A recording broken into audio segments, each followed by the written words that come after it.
There you go. I see three. I see three in the fiery furnace.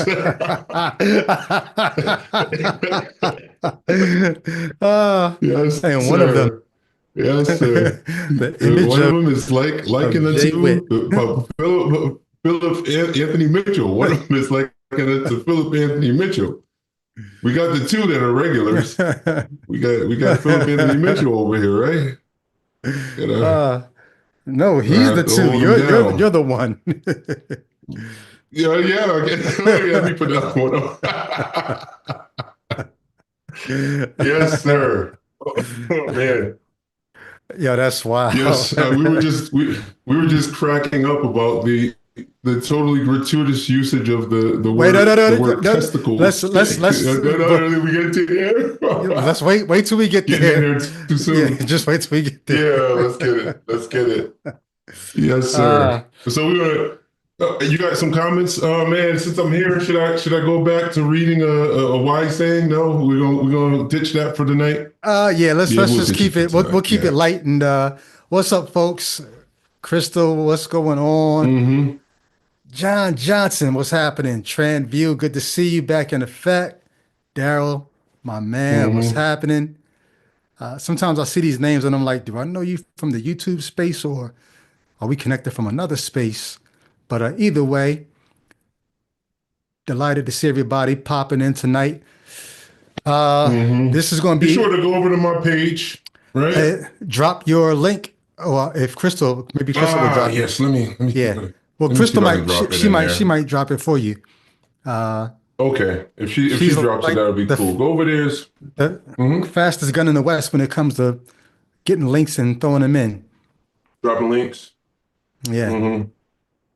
Yeah, because we could I got a whole he I don't know. It looks like a significant portion of my channel is going to be devoted to this character or his movement 2819, which is a reference to Matthew 2819, Great Commission type stuff, you know. Mm, Um so I'm gonna in my sabbatical I realized just how many waves they are making there in Atlanta, which is a hub of so many church movements in general. So, yeah. but for some reason, this one is, Hmm. whatever piques my interest, that's where I want to go, you know? Okay. So, So let me see. Yep. Crystal dropped it in the chat. What's up to Bethany Keys? What's up to Thurgood in the house? Let me mm, see. Bethany Key says, greetings in the Reason's name. I haven't been kicking him out in the Reason's name in a while. I'm bringing it back in a real strong way. You'll see soon how I'm bringing that back. But yes, greet one another in the Reason's name. Thurgood said, hi, just got the notice, came over my AirPods, said YouTube has a notification, said red dot I cheap pod. Oh, that's how it said it. Okay. okay. Uh, Derek from Myth Vision, he pronounces the channel Itchy Pod. Maybe it's Oh, being really? yeah, maybe it's being read to him by his AirPods as well. Uh, Hmm. Let me see. So I can just imagine out there how that sounded on your AirPods. Red dot Ichi pod, watch swinging on pastor's nuts. Coming across it. He said, I was like, what? I love it. Yeah. Daryl says, I remember You Brady from Philly trips with Nelson Chu. Shout out to mm, DJ Official. Uh, what do people who've deconverted, because I don't even know if as a Christian I would have said rest in peace to DJ Official, but now as a deconvert, um, I guess I could say things like may his memory be a blessing or something like I've heard that people say stuff like that. But yeah, shout out to DJ Official who's not with us anymore. Um, well, yeah, tonight we have I don't want to say this is a treat. Talk about trick or treat. This may be more of a trick than a, than a treat. Um, but mm, I got an email from there's a believer who hit me up on Facebook, and said, "Hey, you have Hmm. any plans to cover this kind of stuff?" And it was a link. And I'm always leery when I get links to stuff, but I clicked it and it was a link to Philip Anthony Mitchell. And I'm Yeah. like, as a believer, it's a little weird that you're asking me to react to, because it's not like she was like, "Hey, react to this. I think this will be something good for you to think about." She was even a little like, I said, "Why did you think?" Because what I said to her was, "I'm not going to be reacting to him, but my guy Jay Witt has a whole series on him already." And I said, "But why did you Hmm. think A I would?" trilogy. Yeah, I said, "Why did you think I would want to react to this?" Her thing was just, she said, "Because I don't really like this kind of preaching." And it wasn't the stuff that we're going to watch tonight. This was before this video from tonight. It was, I think he was just, it was something he was saying in his preaching that as a believer, I don't know if I wouldn't have been rubbed too wrong by it, but it just wasn't my kind of thing. But it rubbed her wrong enough to ask me as a deconvert if I would ever address him. Hmm. I thought I would not. But then this conference popped up, and Jay Witt was already like, "Yo, I'm covering this sermon from it, this sermon from it." And so we said, "You know what? Maybe we might want to." And I think we talked about Join this. forces. Yeah, we Hmm. talked about this on Nurch, that we're going to actually spend a few episodes looking at several sermons from this conference. Not just this guy who we're going to play tonight. Jay Witt is going to be focusing more on Philip Anthony Mitchell. But throughout this series, I don't know how long it'll be, but we're going to cover series sermons from him. I did Pastor Mason actually. I did a reaction to part of Yeah. his sermon Hmm. about a week or two ago. I think there's you might have to come back and clean things up because there was so you missed a lot of stuff earlier on in his address that is great. Like I mean, Okay. he addressed he So if the I'm not clip that I mistaken, played was not the beginning, I guess. I don't even know. no, the stuff he addressed, if I'm not mistaken, uh issues when it comes to deconstruction. Like he actually addresses the topic of deconstruction, and he says that Does he?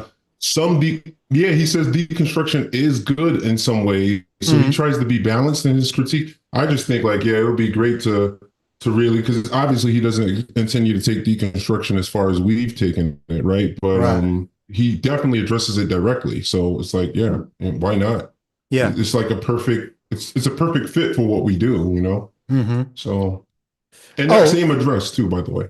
okay. So maybe we will go back to that then, because since he addresses deconstruction, I have a whole playlist on Ichabod now. There's a whole playlist called the Deconstruction Playlist where you can go back and watch, because I deconverted slowly over the period of about 6 years. I'm sorry, I deconverted slowly over the period of 6 years from 2014 to Hmm. about 2020.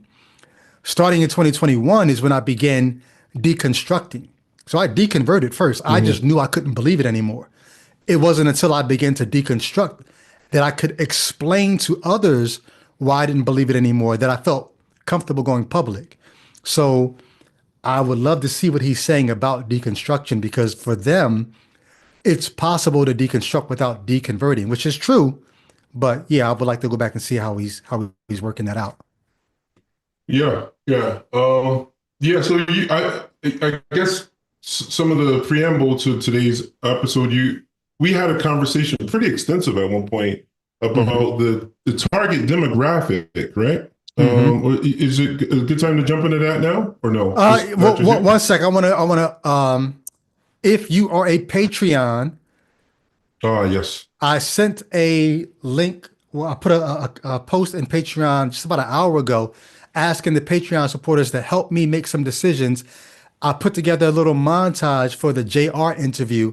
And I'm serious. This interview is probably going to be one of the most thorough, exhaustive, deep, real life after faith videos we've done on this channel.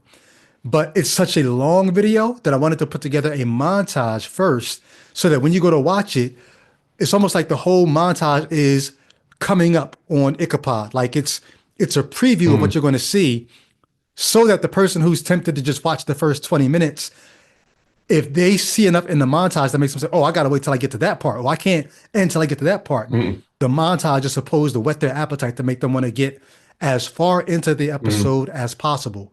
So what I'm asking the Patreon supporters, the montage is 3 minutes. Go check it out and let me know if you think I'm giving away too much in the montage or if this is a good advertisement for the video. So you got that link. Mhm. You ain't got to do it now. Just over the next couple days, maybe check it out and drop a comment for me. That'll help me out. That's pretty much all I needed to say. Oh, and besides that, if you're not a Patreon supporter, become a Patreon supporter. We appreciate what you give, $5 a month, $10 a month, whatever you want to do. Uh, it helps it helps to just demonstrate that this is worth it to you for me to keep doing this. And I got plans to do a lot more, but it's good to know that this is worth it to you for me to keep doing it. So I appreciate that. Other than that, I'm done with uh, opening comments. Are you considering doing the DJ Vlad kind of kind of breaking it up, cutting up the pie, and putting out portions of the interview, kind of leading breadcrumbs of it until you drop the full, or no, you're going to just drop it as Um, one whole. I don't know that I do that as much, only because just putting together that montage, it took me It was a lot of work. an entire day to Whoa! just to come up with a 3 minute montage. Wow. So once it drops, I may chop it up then and just put some smaller portions on to grab people's attention. But we're probably going to be dropping it within the next week or so, so it's not even going to be enough Okay. time to do that kind of pre-roll to it. So yeah, Yeah. good questions though. Well, all right. On to these demographics, right? Yes, sir. So yeah. So bear with us, folks who are not um, pigmentally blessed our audiences. Like, If you are of the lighter bear hue. with us. Yes, bear with us as we're going to delve into some sort of in-house stuff here when it comes, and it applies to other groups too, but particularly in the Black church demographics, they lean heavily toward women in terms of the gender. So um, we have churches, generally speaking. I would imagine the average church, the percentage is well over 50% women. I mean, that would be Well half over, and way half, over, but I'm saying way I over. say well over that is the woman. I would say that the average Black church is probably somewhere between 80 and somewhere in the 90% just I filled was with thinking women. high 70s at least, if we would look talking about an Yeah, average, but you may be right there. Yeah. I think we might be minimally like in the 80s in Hmm. terms of the percentage. Because even if you said it was 80% and you said it was 20% male, that's a pretty high percentage for men if given Hmm. the places I've seen. But Hmm. anyway, how this applies directly to what's this Acts 220 242, which I think is interesting.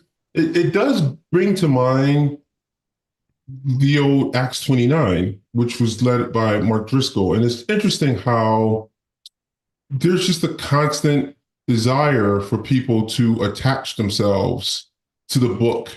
So you have this fictional book, and then you have people trying to realize it in real time. They're trying to Hmm. make it happen in the current present day. So, they often have this Acts 29, you're at extra chapter there, or you'll say, this is Acts 242, which is sort of has to do with the way they lived in Well, community. let's It's let's as read it. Let's the read it version. first, because there may be people who are Yeah, like, yeah, I don't yeah, even know what Acts 2:42 is.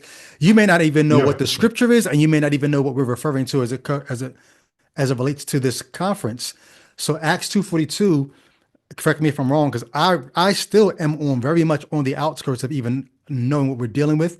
You just started sending me Mm-hmm. clips of people who were speaking at it, but Philip Anthony Yep. Mitchell, at his church in Atlanta, or at a church in Atlanta. I don't know if this takes place at his church or just at a church in Atlanta, but Philip Anthony Mm-hmm. Mitchell is a pastor in Atlanta, and he brought together some of the powerhouses from the Black urban Christian world So sort of like the what Tony Evans and TD Jakes was for their generation, there are people who are set to become that for the younger generation. When I say younger, these guys are in their 40s, now, and their churches are filled with the Generation Xers.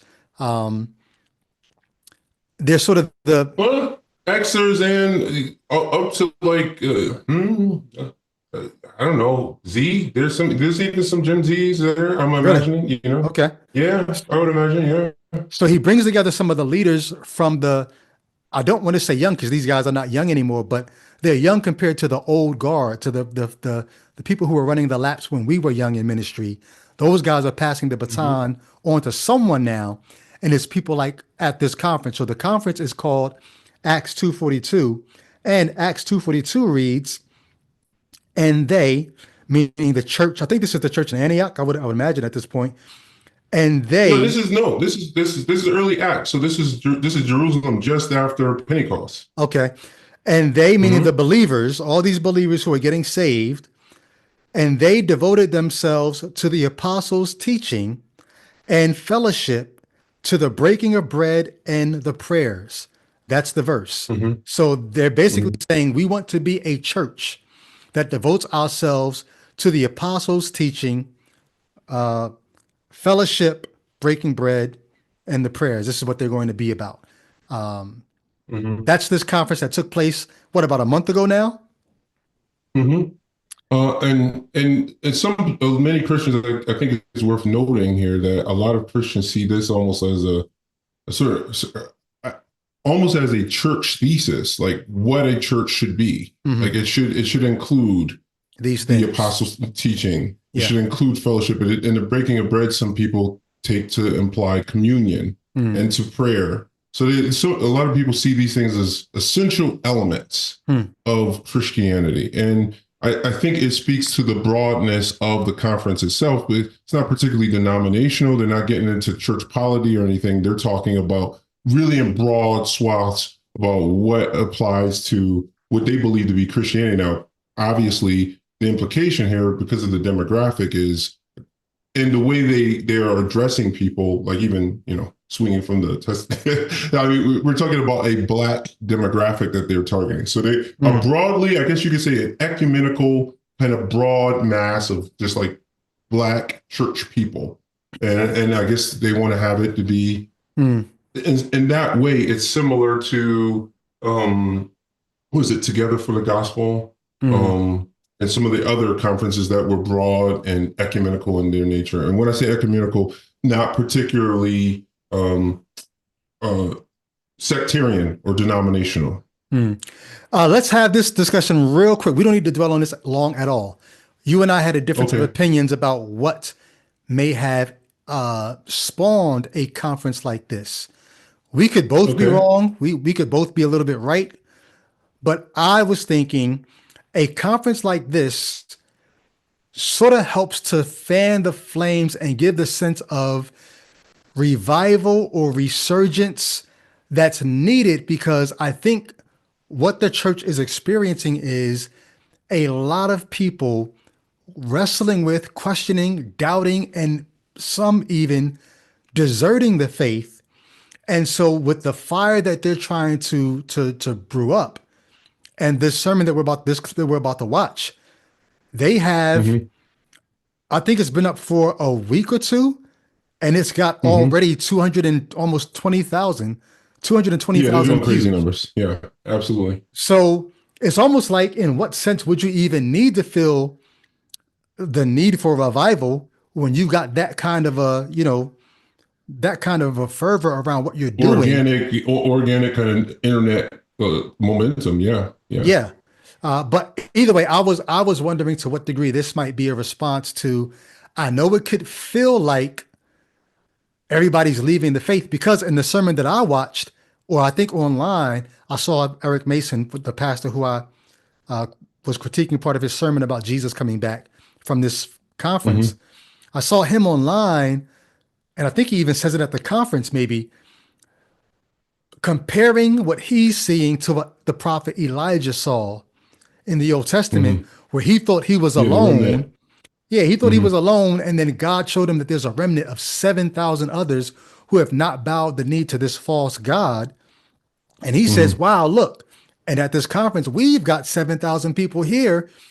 And it was almost like this excitement to see, look, y'all, there is a remnant, which that's what made me Hmm. feel like this was confirmation for them in case anybody was tempted to say, looks like everybody's deserting us.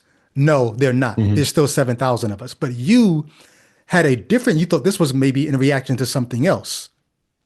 No, articulate a little because I actually forgotten what I was butting heads with you on. But Well, I go think ahead. you were, Just start me off. yeah, you were Yeah. saying this might be a reaction to the divide between black Christians and Oh white yes, Christians. yes, Yeah. yes, yes, absolutely. And even in you saying this, I'm thinking, yeah, I'm perceiving a certain kind of false dichotomy. It doesn't have to be one or the other. Like Hmm. what you're saying could be true, and they could also be killing two birds with one stone. In fact, Well, if it's explain what the anything, other if stone go is on. for the people who don't know the conversation that we had.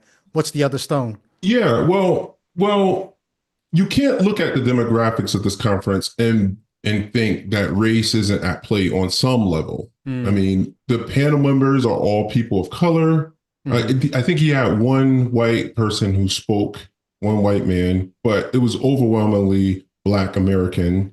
mm, Um, Even the way they address, they're using the word ninja, which is sort of like a just a veil or reference to the word, the N hmm word, mm, and you it's getting laughs in a way that it wouldn't get in another context. So like there's just an hmm um assumed demographic that's in the audience, which you can very well see, which I'll parenthetically address really quickly. mm, The audience is overwhelmingly Black woman. hmm When you hear the audience talking back to the mm, speakers, it's Black women. You don't hear the voices of Black men. mm, And I think that that's interesting. I've raised this numerous times. Like, if God is said to be no respecter of persons, and it seems that in his saving grace, he's only picking up Black women. How much of it is mm. that it's a supernatural work, or how much of it is actually that it's fulfilling some sort of social need within the community? That's a whole just parenthetical. We could rabbit trail that, but let's We not. really could because So I'm, that's a great point. Yeah. yeah. So I'm saying we talked about together for the gospel, or the gospel coalition, right? Hmm. Desiring God. Even with Acts 29, when they would have their things, Mm, most of these, even MacArthur, he has his conferences or whatever. These RC Sproul would do his stuff with Legionnaire Ministries. These things were overwhelmingly dominated by white men on the panels. The audience was dominantly mainline white Christianity. In fact, so mm. without going too far down the race thing, does this happen before 2020, before protests and before, like, I guess what you could call like this a Copernican divide within American Christianity, Protestantism? Mm, I don't think so.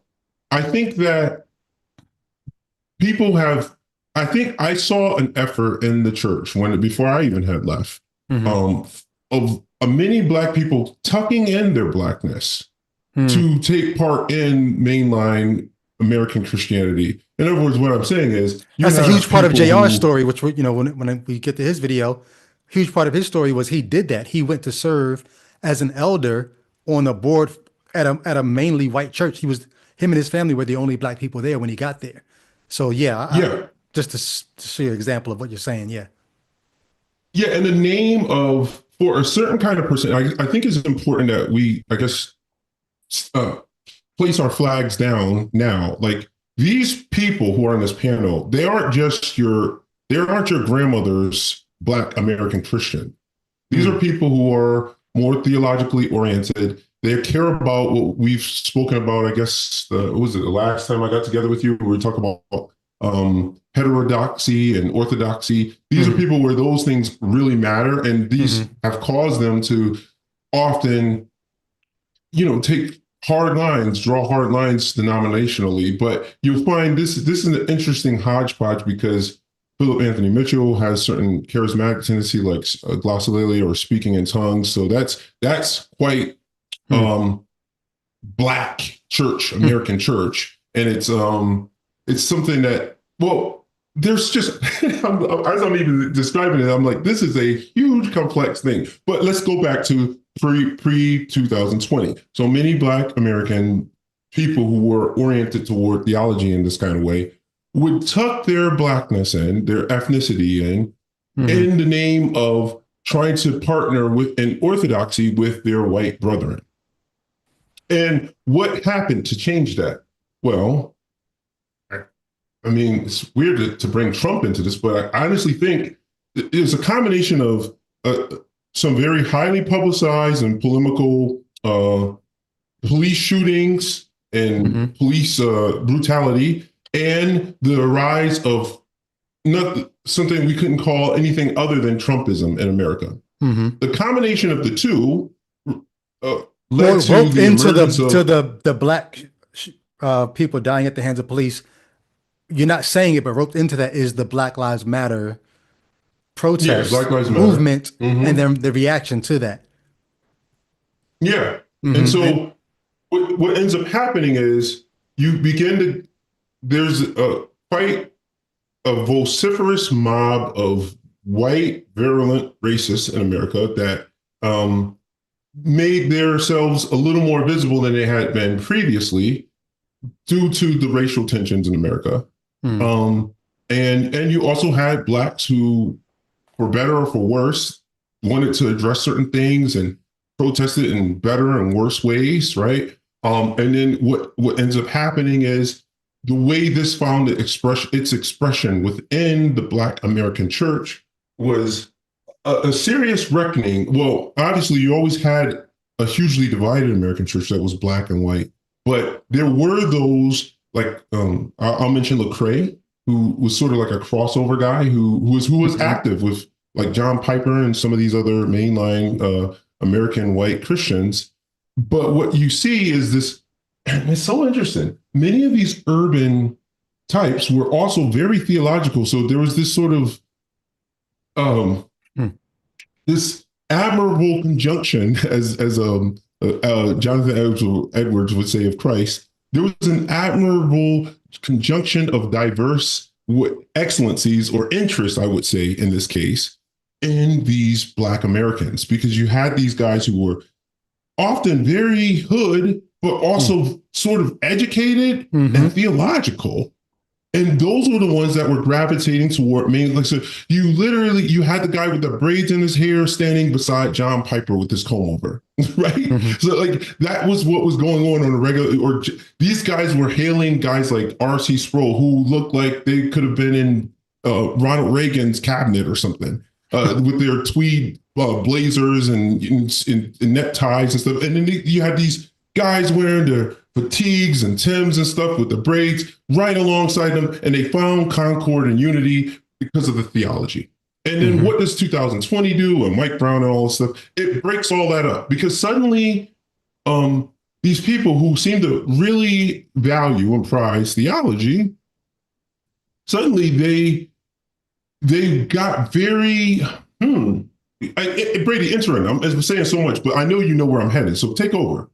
Well, I guess as I'm hearing you break down the history there, one of the things that's important is I don't know that I would say that these black folks who were going to these conferences, the MacArthur's, the Sproul's, even the Pipers and all that, I would not say, and maybe you don't mean it fully like this, but I don't want the listener to hear and think that this is what we thought happened. I don't think that these folks tucked their blackness in. I think because even during that time, one of the things that was sort of like, wow, isn't that interesting? The blackness was still there. Like you talked about the braids, the Tims, the slang was all. Now they may not have been saying ninja from the stage at the conferences with the white folks there, Mm-hmm, mm-hmm, but the urbanness was there. And here's the weird thing. I'm trying to think. What am I? There's a great analogy here, but I can't pull it together off the tip of my tongue here.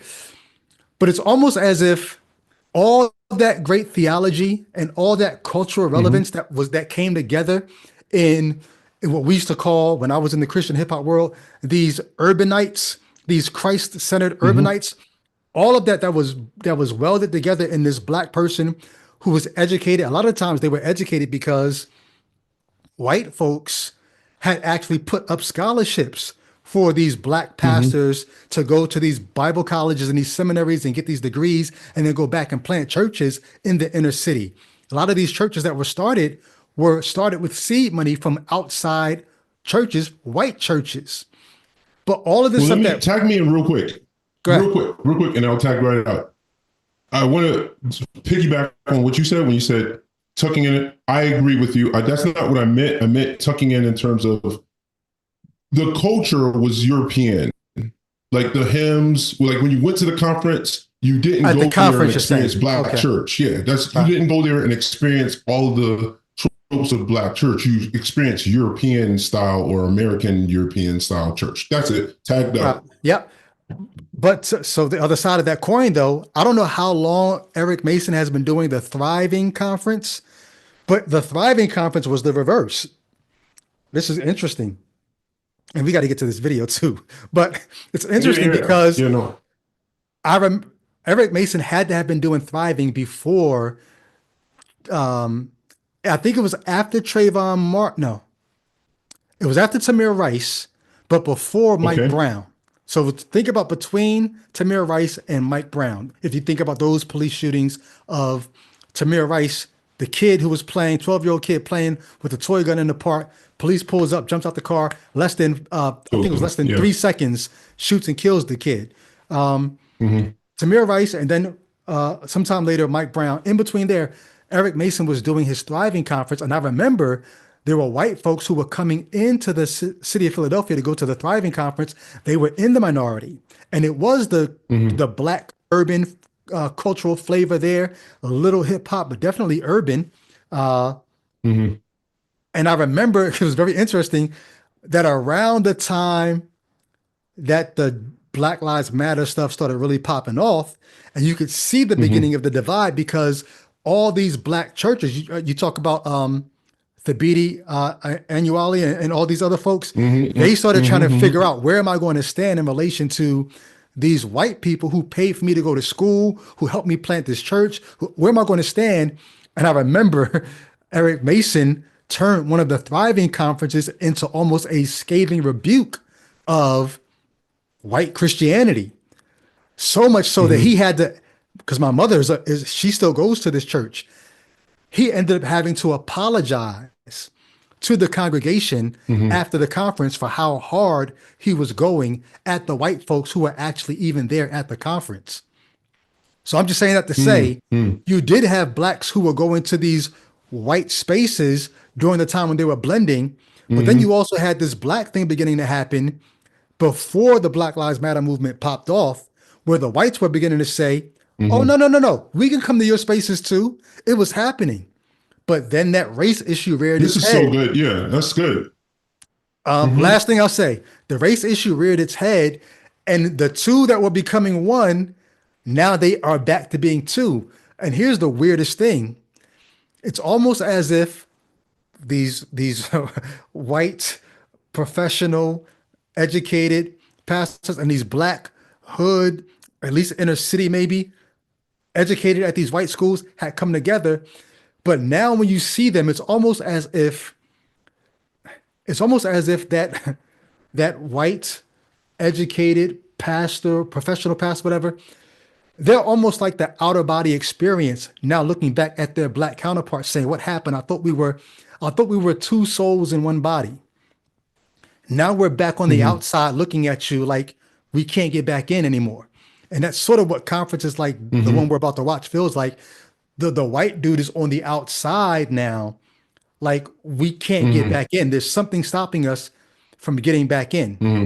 So last thing I'll say on that. Yeah, and that's such a good synopsis. This is so necessary because this is a conversation that you don't see being had because most people who could have the conversation are still on the inside, but they're Mm, not going to talk about it as readily as we would. But yes, so I don't see.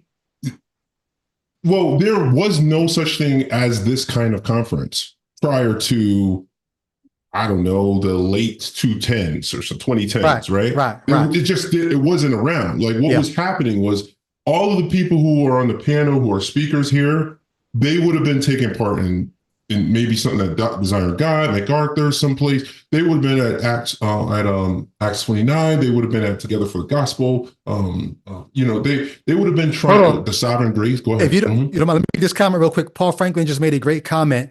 Uh, Mm-hmm. Going back to our blackness being tucked in, this is an excellent comment. Paul Franklin says, tucked in as in not being able to express black radical thoughts. We couldn't speak out loud about racism, colonialism, imperialism. It's deeper than wearing cultural clothing. Excellent point. Mm-hmm. Excellent Yeah, point. good. I couldn't Yeah. have said it better myself. Yes, Yep. and yeah, that does. Yeah,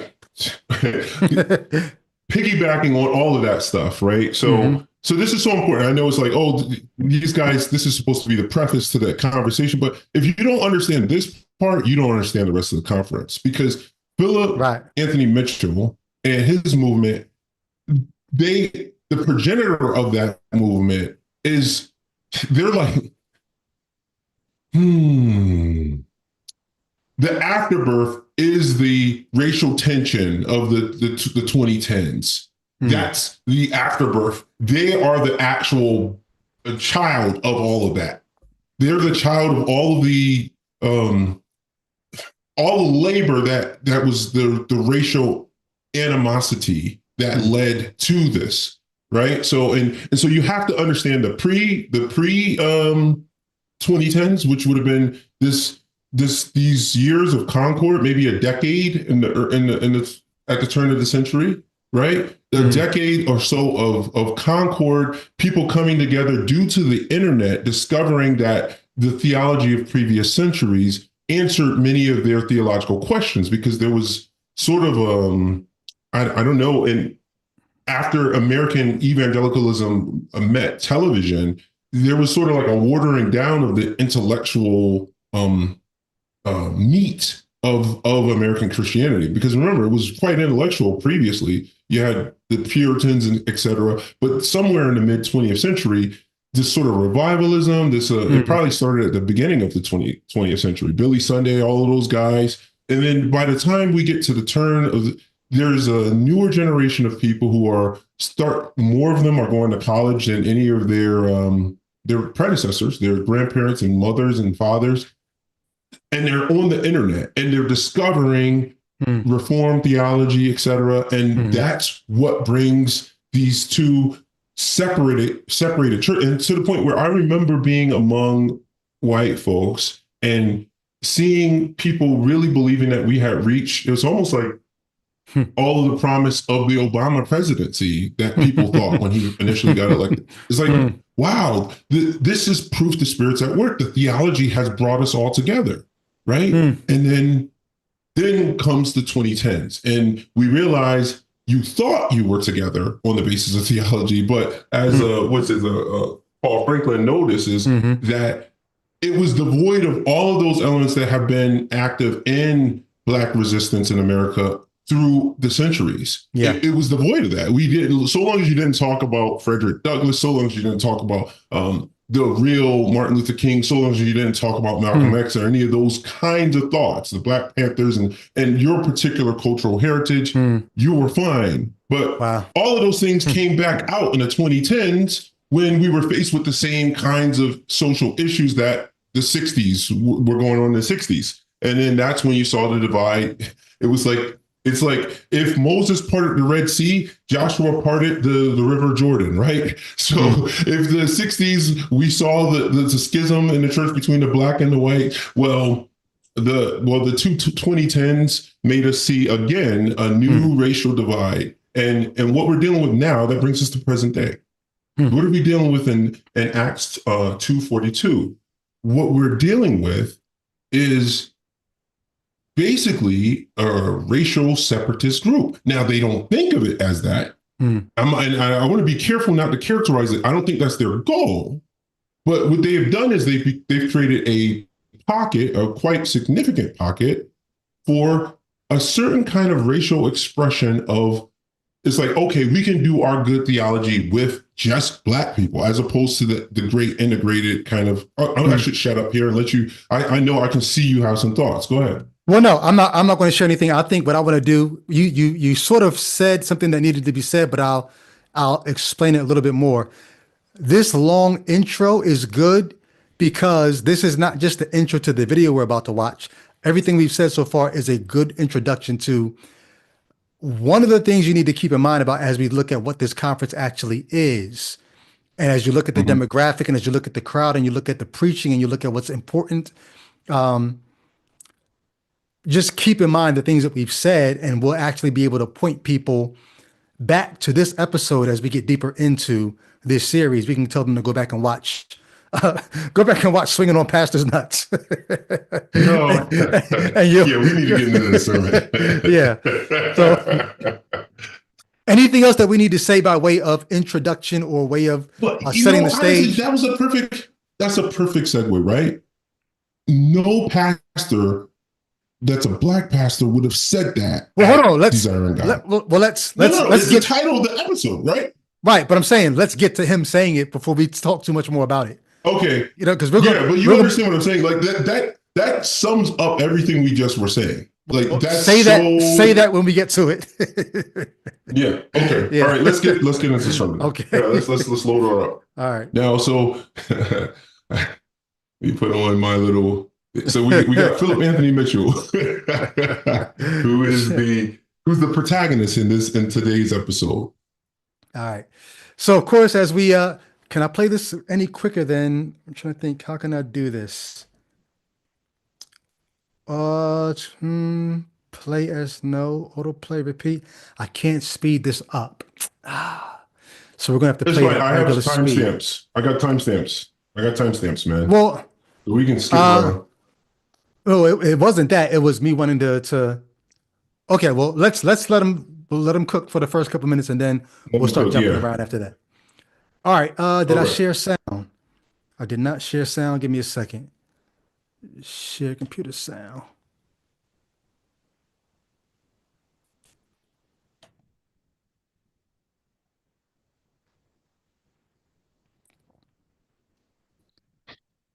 Mm.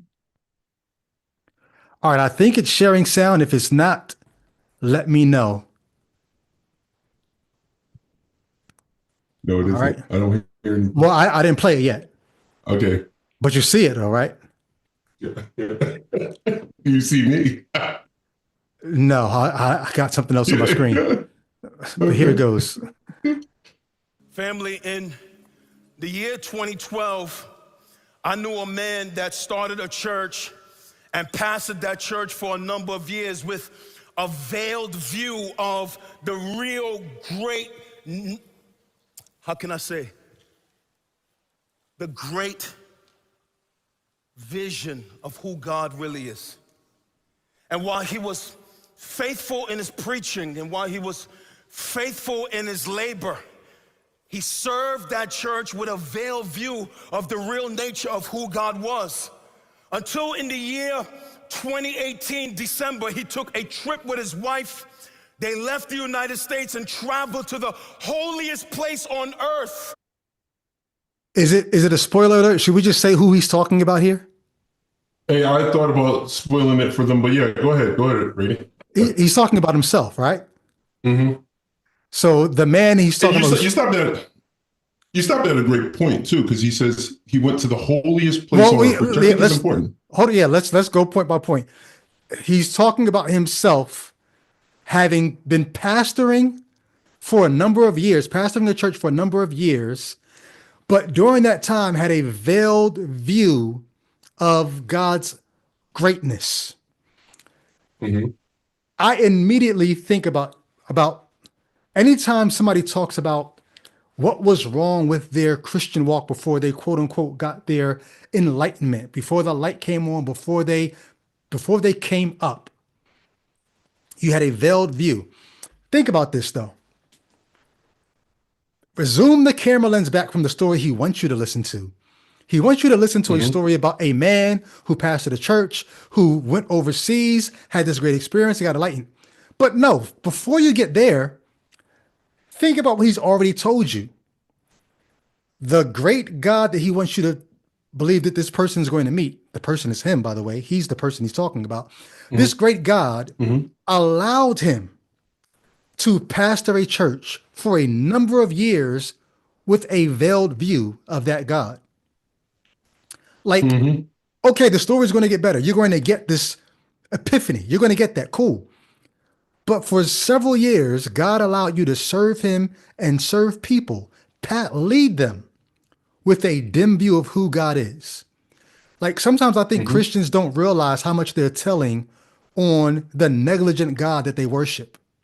Why would God allow you Mm-hmm. for several years to be in a position where the shepherd is, he watches over people's souls and they need to follow you as you follow Christ. But God allowed you to have a veiled view of who he was while you were caring for people's souls for years. That's not a Mm-hmm. that's not a that's not a flex. I know he thinks the Mm-hmm. flex is coming later when God finally unveils himself. But what about all those lives that were in your care when you didn't really see or know or appreciate who you thought you were worshiping all that time? To me, that just is Yeah. that's a red flag for the God you're talking about. Well, I find it very interesting. Having come off the road myself recently, doing some traveling of my own, and just thinking about like where you choose to travel, how much that says about what you value.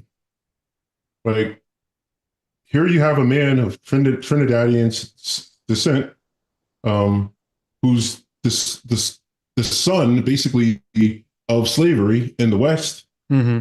And when he wants to connect Hold on, with the core wait. of Hold on. Because he didn't say it. Let's let him say it.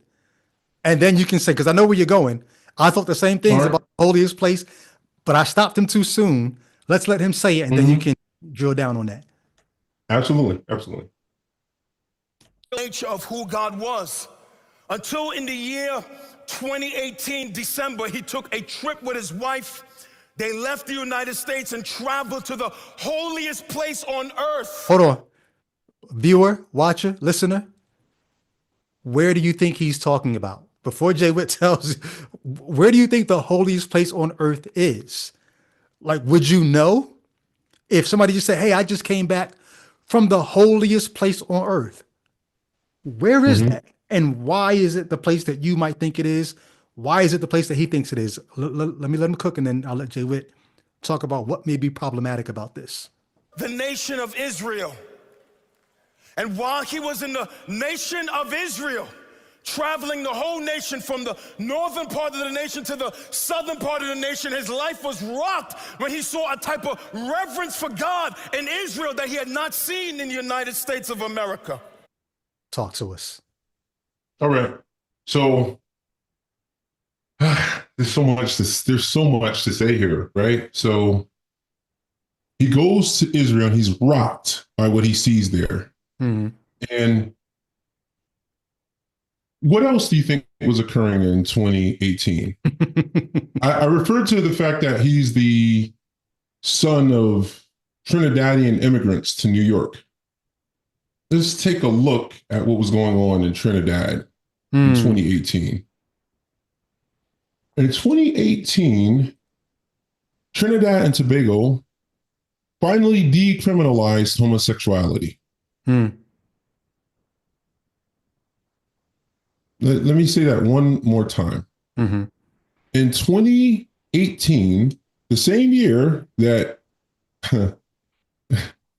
Philip goes and gets this revelation, and he's preaching from Isaiah. So he's trying to say, he's paralleling his revelation of the Lord in the quote unquote holiest place on earth in the Holy Land with that of Isaiah. And I'm saying at that same year, in the land that his parents migrated to the United States from, they finally decriminalized homosexuality. And somebody might say, well, that's a total non sequitur. What does that have to do? Well, as we get into his virulent homophobia that appears later in the sermon, I want you to ask yourself critical questions about if that was born in a vacuum. I don't even want to go too deep into that, But let's deal with the whole idea of a Holy Land. Now, as a Reformed Christian, or now I'm a Reformed atheist, I guess. I wouldn't have held his view. His views, they almost sound pre-mill the way he talks of the quote unquote Holy Land, right? Mm. That would have been something I didn't share with him. But Mm. let's just go ahead and listen to him just a little more as I just want you to realize that. Oh, and the other thing I want to say is I want to throw this quote up here real quick. It's by a man named Ta-Nehisi Coates, who just wrote a book or just released a book called The Message. It's interesting to note that when Philip Anthony Mitchell goes to the Holy Land, he's going to describe this great revelation of God's holiness and how he was so in awe and enamored of the way these people held the name of Yahweh. That's the great message he walks away from that with. The message that Ta-Nehisi Coates walks away when he visits the same area is a message of inequality. He's seeing real life conditions. And there was one quote that I just want to read. He says, I felt in the months before this article was published, I felt that I had at last discovered the answer to the haunting question of why my people so reliably settle at the bottom of nearly every socioeconomic indicator. He writes, the answer was simple. The persistence of our want was matched exactly to the persistence of our plunder. And I found that last sentence that I read because he's using that. Later, he elucidates what he believes to be going on in Palestine by that very idea. But what I'm saying is, one man walks there, one man travels there. He sees great inequality, and he's trying to put out in the world things that he hopes will make a change. Whether you agree with him, Ta-Nehisi Coates, or not, he's trying to change the real world. And I think what you see here is a stark contrast in two people who go to the same area. Another person who has this supernaturalistic worldview, he takes a trip to the same place and he takes from it nothing that is particularly helpful, in my opinion, for humanity. Nothing that is trying to solve the real life problems of the area. He just comes from there and he says, well, let's listen to him in his own words. What if he were to say, no, what I saw actually will help humanity. I saw a reverence for God, that if all of humanity had that same reverence for God, this would help humanity more than what Ta-Nehisi Coates is trying to get us to do. Yeah. Obviously I reserve the right to disagree with that, but obviously this is something he thinks is more important. And I think centered in his trip to the so-called Holy Land is a USA center or centralized focus on the USA. And you will see that because the lesson he takes from that is that in America, we're not honoring God. So it's a very myopic message that he takes from it. Go ahead. Well, it's myopic, but it's also, there's a bias there. I thought you were going to hit on this, and I'm glad you didn't, because I get to passionately talk about what rubbed me so wrong with I went to the holiest place on earth is, says who? Like, why is this? What makes this, other than your bias, what makes this the holiest place on earth? If you're a Muslim, it's not the holiest place on earth. Absolutely. Yeah. It is. If you're a Tibetan monk, you don't care about Jerusalem. You want to go to a mountain in Tibet. Like, if you're in the interior of Africa, you're not thinking, oh, I got to go over there to where it's holy at. You're thinking about what your tribe practices, what your people have done for generations. Talk about the myopia of focusing on America. There's also a spiritual myopia of, because I like the story that the Judeo-Christian worldview has crafted for me, that is now the pinnacle of spiritual places, the holy places on the earth. There, the Wailing Wall, where Jesus walked the earth, that's where it's holy at. In a seeming total disregard for any connection to where his people are from. Like, I mean, you've somehow raised enough money to make a trip across the Atlantic Ocean, and you don't go to West Africa or Central Africa. You go to the quote unquote holiest place on earth, and you concern yourself with that. That's a whole other episode. We don't have the time to go into that, I don't think, right now. But yeah, let him cook. He's seen amongst the Christians and the Jews a reverence for the word of God like he had never seen before. Amongst the Christians and Jews, he's seen a reverence for the name of Yahweh like he never saw before. Amongst the Christians and the Jews, he saw a reverence for the things of God and the gatherings of God like he had never seen before. And it was in— I wonder too, and this is not to be harsh, this is actually an attempt on my part to be a little compassionate. To what degree is this also just somebody from the inner city America? You've not seen much of the world. I think this brother, if I'm not mistaken, I saw him on a podcast somewhere. He had done time in prison. Like, your vista of what the world has to offer is, it may not just be his Christian worldview that's making him say that's the holiest place. It just may be you're not well traveled, you're not well educated about what the world has to offer, and so as far as you know, this might be the holiest place because you don't know so much else. Yeah, exactly. Yeah, exactly. You're impressed. Yep. In Israel. Yeah, you think of the guy who dates who intentionally dates younger women because he wants to be the one who introduces her to experiences, so to speak. You know, like it does remind me of that kind of thing. It's like, oh, I get to be the person who takes you on your first trip abroad where you actually can see people living differently than you. Yeah. Right. When his life was changed by a great encounter he had with God, when for the first time his eyes was open and he was revealed to him, man, the powerful, great nature of the holiness and the grandeur of God. What did he see? Did he see God? Well, let him cook. No, I'm just like, on my Facebook page, I often, today even, I'm constantly trying to get theists to realize no one has been able to show us God. All you've ever seen is people speaking for God and people training you to interpret your inner monologue as God. People training you to connect the dots of coincidence and call that God's hand, but excuse God's absence when those dots don't connect.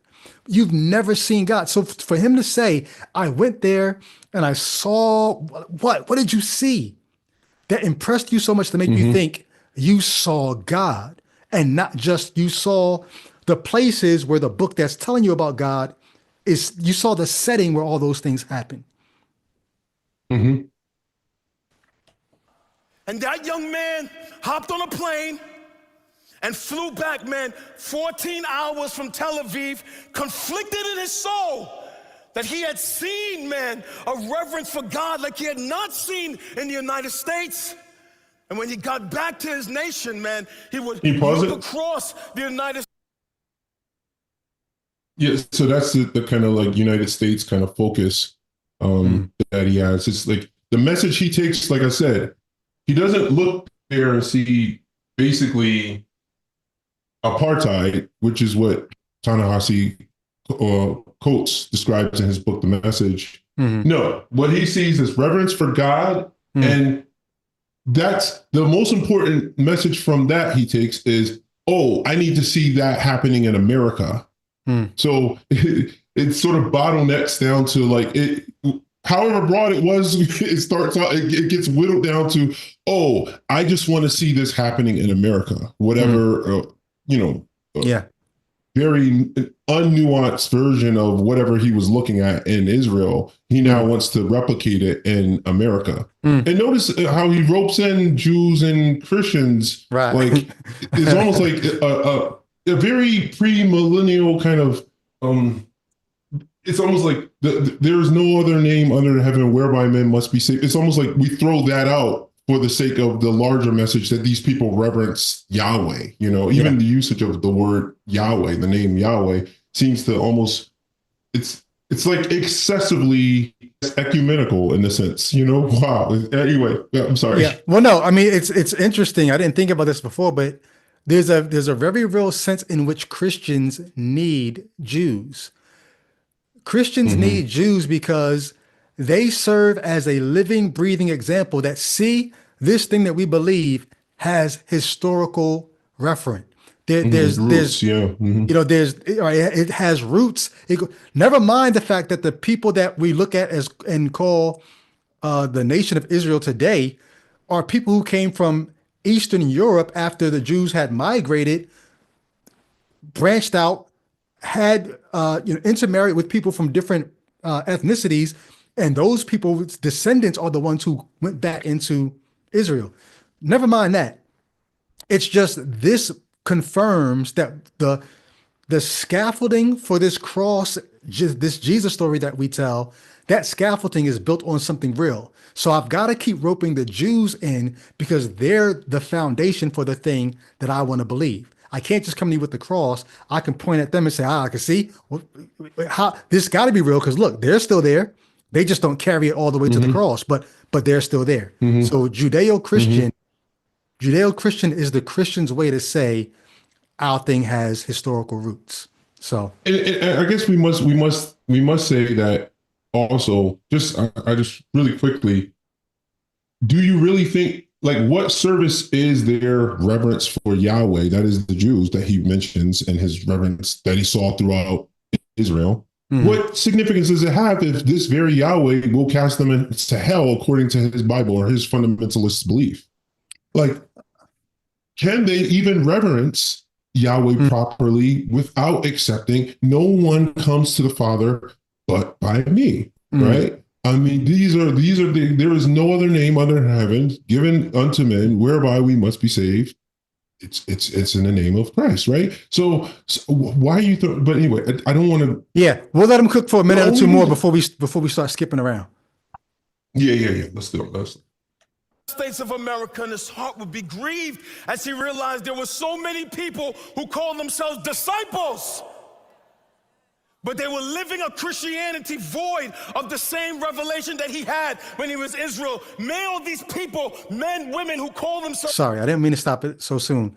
He's coming Mm-hmm. back and he's blaming people in America for being what he was before he left America. Mm-hmm. he Yeah, didn't yeah, have yeah, he yeah. didn't have this vision before he left, but he's coming Mm-hmm. back and now he's a little like No, this is a perfect place to stop because what is this audience? We've talked about this a lot on Icopod.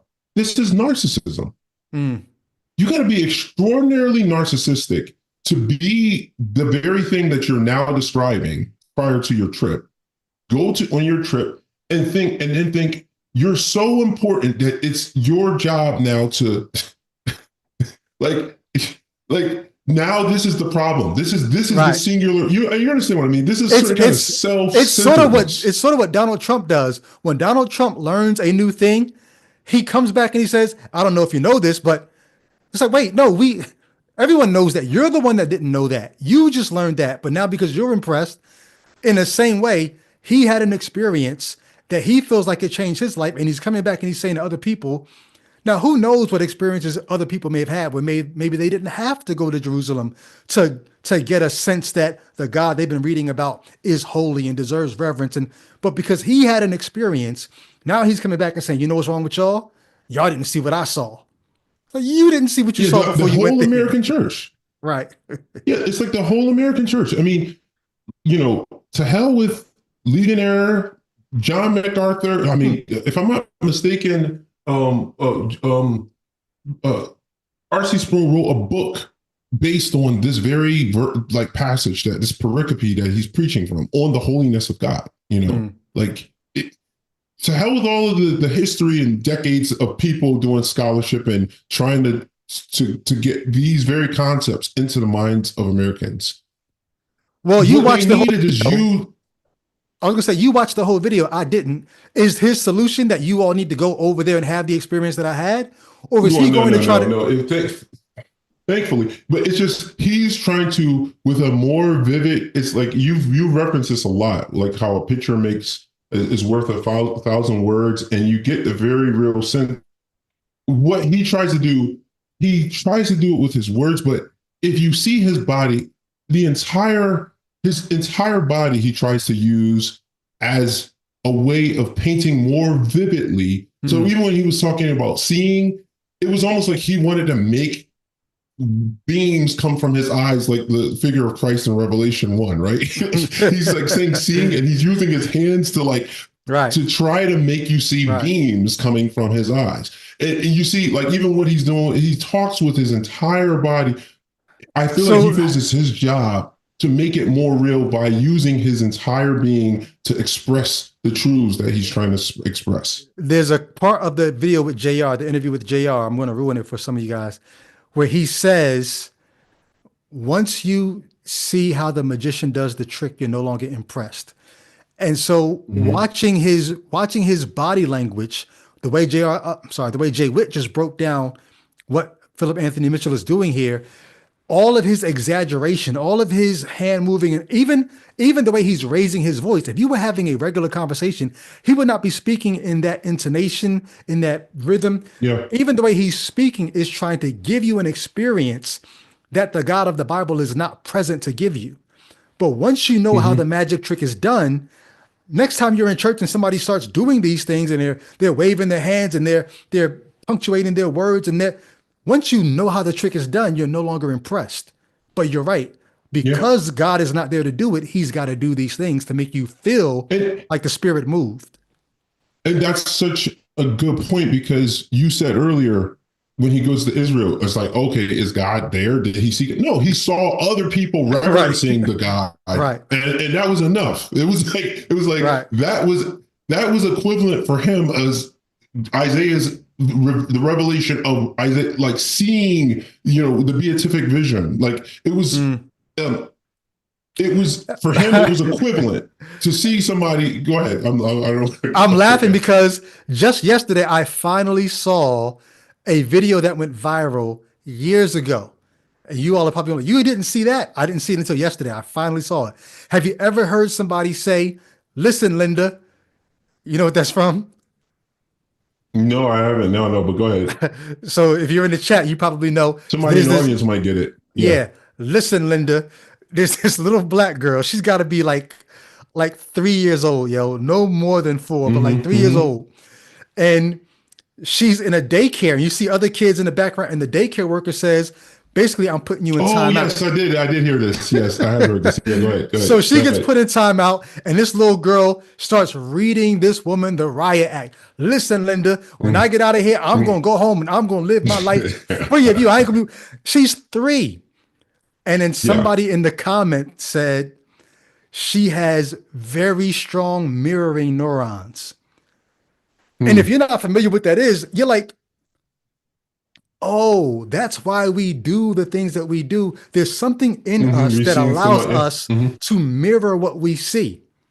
And so when he goes to Jerusalem and he sees the Wailing Wall and he sees all these people reverencing it, his mirror neurons see that and say, oh, that's how you worship God. That's how you, it's not that he saw God or saw the holiness of God you saw people doing something that made you say, oh, that's how you do that. I got the perfect analogy. It's like, it's the reason why they say you don't yell fire in a movie theater. It's like you're on the street, you see some people running, and then everybody just starts running. It's like, I don't see God, but you're running. Exactly. You know what I'm saying? Exactly. Like, there's probably something really dangerous because there's about 50 people running in this direction away from that. So I'm just going to run with them because I'm following, the crowd in a sense. So and in that way, the imagined presence of a deity ends up having the same effect as the real presence of a deity, at least on the way you. If somebody said, if somebody stopped you from running with the crowd, say, what's going on? Was there a gun? You say, I think so. Somebody said it back there, but there may have never been a gun. Could have been a car tire backfiring. Could have been all kinds of things. This is what Revelation is. Yeah. You're running on the basis of somebody telling you, somebody has a gun behind us. Did you see Yeah. it? No. Right. How do you know it was a gun then? Because we all ran. And somebody else says, and I heard a pop. But do you know that the pop was a gun? Yeah. I mean, what else could it be? Because everybody was running. You don't run from a car Well, I'll do you one better, Brady. This guy died. He got trampled running away from it. So are you telling me he died for a lie? Exactly. And here's how it transfers. Because he's going to go back to America and he's going to tell people in America about this experience that he had and the way it's going to cause him to reverence and bow down even lower. And then they're going to say, oh, then maybe I should be worshiping harder too. Maybe I should. And you'll ask them, well, wait, did you go to Jerusalem and have that experience? No, but my pastor did it. Did he see God? Well, he must have. He must have, because he came back changed. He came back super animated, like talking with his entire body. All right, let's let him go. Those followers of Christ veiled from a real view of the true nature of who God is. Somebody in the chat said they don't like all this starting and stopping. And that's what we do here, bro. Veiled, veiled. Why? Who's veiling him? If the thing that unveiled him was you had to fly 14 hours somewhere, he's not doing a pretty good job at revealing himself. Why is he so veiled? Why do you have to fly 14 hours to get him to unveil himself? Yeah. Something's wrong with he's this. supposedly made the whole earth is supposed to be full of his glory, right? In fact, the passage that he's going to quote states that. He says, holy, holy, holy, the whole earth is full of your glory. So why the hell did you have to travel 14 hours to see it? Right. This is why I said, I don't think Christians really understand how they're telling on their negligent deity. He's veiled. Why is he veiled? It's evidence in our dishonor for the Lord. It's evidence in the church, in our shenanigans, and our foolishness. Notice what you see right here on the screen. What do you see right here? Branding. There's a musician. You talking about? Yeah, I'm talking about the musician. Why is he on the keys, waiting and ready? Why is he there? Well, we will all see momentarily. We will all see momentarily.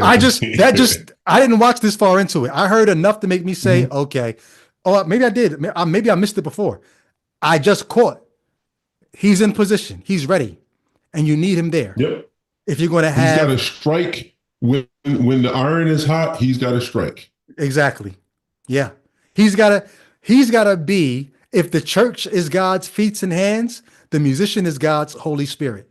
He's got to be there to make sure you feel the Spirit. And it's worth discussing real briefly the fact that there are some purists when it comes to movies where they don't even appreciate soundtracks very much, because soundtracks are almost like a musical equivalent to a laugh track. You know, when a comedy show would, that sometimes, I don't know if you guys remember back in the old days of comedy shows, they would say this television show was filmed before a live television audience or whatever, something like that. Audience. That's to let you know that the laughs, it's supposed to let you know that they were real. It wasn't just a laugh track. Right. And what is that saying? Well, what the laugh track tells you, it's an appeal to our evolutionary solidarity.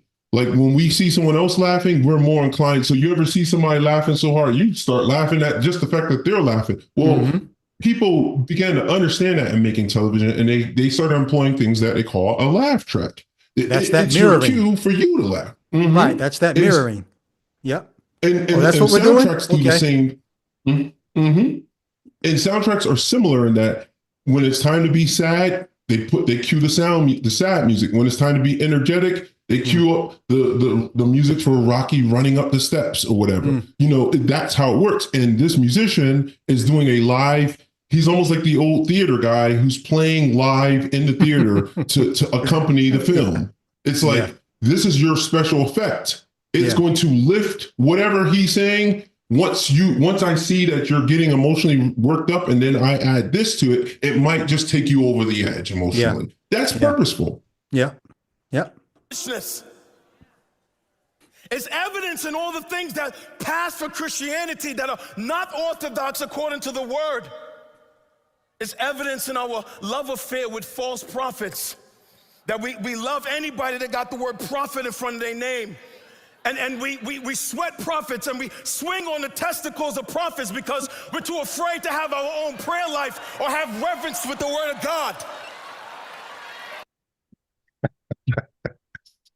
An audience full of women that found that, like, it's just not, it's so ironic. Sheesh. Think about that.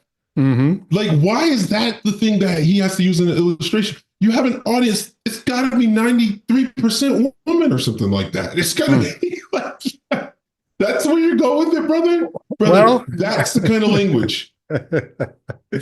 Sheesh. There's something that I wonder to what degree, when a pastor has an issue with the church folk swinging on the testicles of some other quote unquote man of God, how much of your issue really is the fact that they're not swinging on yours? Like, Okay. do you have a problem That's an with interesting people? Do you have a problem with people? We used to say jocking, right?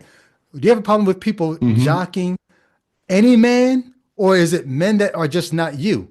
Now, here's the thing. I know when I was a Christian, we would have said we want people jocking God, not man. To put it in Philip Anthony Mitchell's terms, we want you swinging on God's testicles, not man's. But in the same way we talked about God not being able to be here, to be real, to help you swing on. Just It's thinking just such a, like, because you can't really yeah, swing on Jesus's nuts. The pastor has to be here for you to swing on his. Like you can't get to Jesus. He's mediated through the pastor. And this, I was saying this earlier, and you said don't go there. But look, he doesn't get that phrase off at Desiring God's conference or Together for the Gospel. Well, at least not without serious controversy around just using that phrase. But you know where he does get it off? Yeah. He gets it off at Acts 2:42, because it's culturally, it's this kind of urban Black situation, and they don't mind him being a little crude in this particular context. And in fact, I'm going to go a little further. I'm going to say he calibrates this kind of commentary. It's purposeful because he knows it gives it that edge. You know, that's why he's constantly being compared to John the Baptist or Paul or somebody, because they say he's willing to downright get to evoke almost sexual imagery to make a point to you. He's making you think of genitalia to make his point, when there are so many other ways to paint that picture. But why is he doing that? Because it's the same reason why he's clad in all black. It's the same reason why he has his chain out and he's presenting. It's branding. It's saying, hey, this ain't your grandmother's church. I'm coming with that new flip, that new.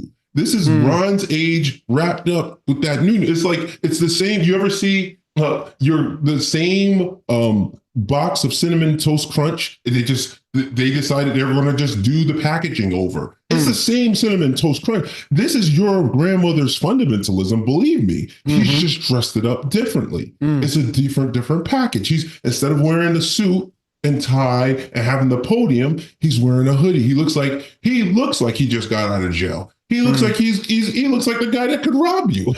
Let's keep it real. Let's keep it a buck. Wait, he looks like the what dude who could what rob about you. him looks like the guy that could rob you? Because that could go a couple different ways. Yeah, well, I mean, I get to say that because I'm a Black dude, even though you guys don't know because I'm anonymous. But I'm saying what I'm saying by he looks like the dude. You don't picture the guy who's going to rob you wearing a suit and being behind the podium. You picture him being the guy with the hoodie on, or so, the urban gear is. No, in Philadelphia, I don't know how it is in other cities. In Philadelphia, that is the new lay. You're dressed in all black, and they we call all the YNs, short, stands for young niggas. You're dressed in all black, and you're ready to blend into the night because you're out to do dirt. So I get you. I'm just saying. I think honestly, and that's all branding and it's all intentional. It's saying, he's very intentionally saying, this ain't your grandmother's church. Like, I could stand right on the block with whoever else is standing on the block, and I don't look soft next to them. Mm. I look like I could be one of them. Now, I'm not saying that it's like inveterately he's like like this kind of person that's dangerous or anything. I'm saying the packaging and Yeah. everything, it Now, comes off as, hey, I'm from the streets. do you think you talking about the packaging and the appeal? Do you think this appeals to young black men as much as it appeals to black women? Because you talk about the high percentage of women that are in here. Like, Mhm. I remember with Cross Movement, my group, the Christian rap group, there was something about being able to send the message that if you converted to Christianity, you did not have to give up your cultural aesthetics. You could still rock the Mhm. Jordans, you could still rock the Timbs, you could still have the braids, you could still have the fro, whatever. Um, but for some reason, women in this crowd, I did see a few young men, but I think even the young men were sort of like, I'm next, right? I'm going to get the baton from you. You got it from Tony Yeah, Evans and yeah, them. I'm going to yeah, get yeah. men are the next young leaders, but the majority of the crowd are women. I guess I don't know. We can't really get into their mindset there, but I'm just thinking, Mhm. is Well, there a sex appeal? You know what I mean to the whole being on this platform here like this. I don't. I personally, this is my guess. I might be wrong. I guess I would have to leave that up for women to decide. But I'm assuming you don't have overwhelmingly large female audiences if they don't find you appealing somehow visually, especially in this age. Hmm. So I think there's some sort of appeal, even if it's just the masculinity of him, like the way, Hmm. like I say, he just even in his there's nothing apparently effeminate about him. The way Hmm. his carriage is, the way he presents, Hmm. he seems very much like you could have a drill rapper standing next to him, and he doesn't look soft standing Hmm. next to that guy. He looks Hmm. like he could hold his own in that kind of audience. And I think you know a lot of women, particularly in the Black community, we've heard this conversation over and over again about how like they like a slightly dangerous man or a man who Hmm. has the air of being maybe slightly dangerous. And Hmm. this is just my guess as a just an observer. It perhaps is not lost on them that he has this very New York Queens kind of urban vibe, and it looks like he might be even a little rough around the edge. In fact, he Hmm. talks like he's rough around the edge. He's talking about swinging off the nuts of Hmm. prophets. Like Hmm. that's a juxtapositioning that I've never heard. It's like if you're generally speaking, these worlds never meet. If you're talking about prophets, you're not talking about swinging off of nuts. If you're talking about swinging off of nuts, you're not talking about prophets. In fact, this is lion and the lamb conjunction type stuff. Hmm. I'll- I wonder. The last thing I'll say about this, I think if there's not a sex appeal in terms of the packaging and the presentation, I do think there's a sense in which a largely female crowd at an event like this is either thinking, I want him or I want a man like him. And so Mhm, mhm, I'm here, I'm here to fix my gaze on the kind of man that I want so that if I look long mhm, enough at him, this will sort of train me to not go for somebody that's too different. So if I mhm, can see the urban package, a black man who's got that, like you said, rough around the edge, but he's also theological and he's concerned about the holiness of mhm. God, to know Intellectual, yeah. Mhm. and an intellectual, to know that that exists. If I can see that, I can go out there in the world and pattern what I'm looking for after what I'm seeing on this stage. Mhm. And Yeah. it's just gonna one of the byproducts of that is it's sort of emasculating to any man that's involved in those women's lives. And that's probably this is just Mm, another just take away from that if you're a man and you're going with a woman, this is why often in the Black church the man isn't she's with the man, but you never see him except for maybe Easter or something or Christmas. mm. He's not there because he sees the stars in her eyes as she's watching the pastor Wow. in the pulpit. And it's a Wow. very emasculating Well, position to be in. So that's I've throwaway. had friends who've gone to churches pastored by people who were at this conference, so one of the pastors at this conference. And this friend told me that as they were at this conference, not conference, I'm sorry, as they were at the church of the pastor, I should stop beating around the bush and say it. The pastor, Eric Mason, who I was critiquing his video last week of Jesus coming back. Last week or so, They were members of his church as I was. And while they were there, my friend told me that when they would go home, his wife would constantly compare him to Pastor Eric Mason. And the way that Pastor Eric Mason appeared to be with his wife, she would complain to her husband saying, how come you're not like that with me? How come you don't do that with me? And he would say, but you don't know what they do behind closed doors. You don't know da.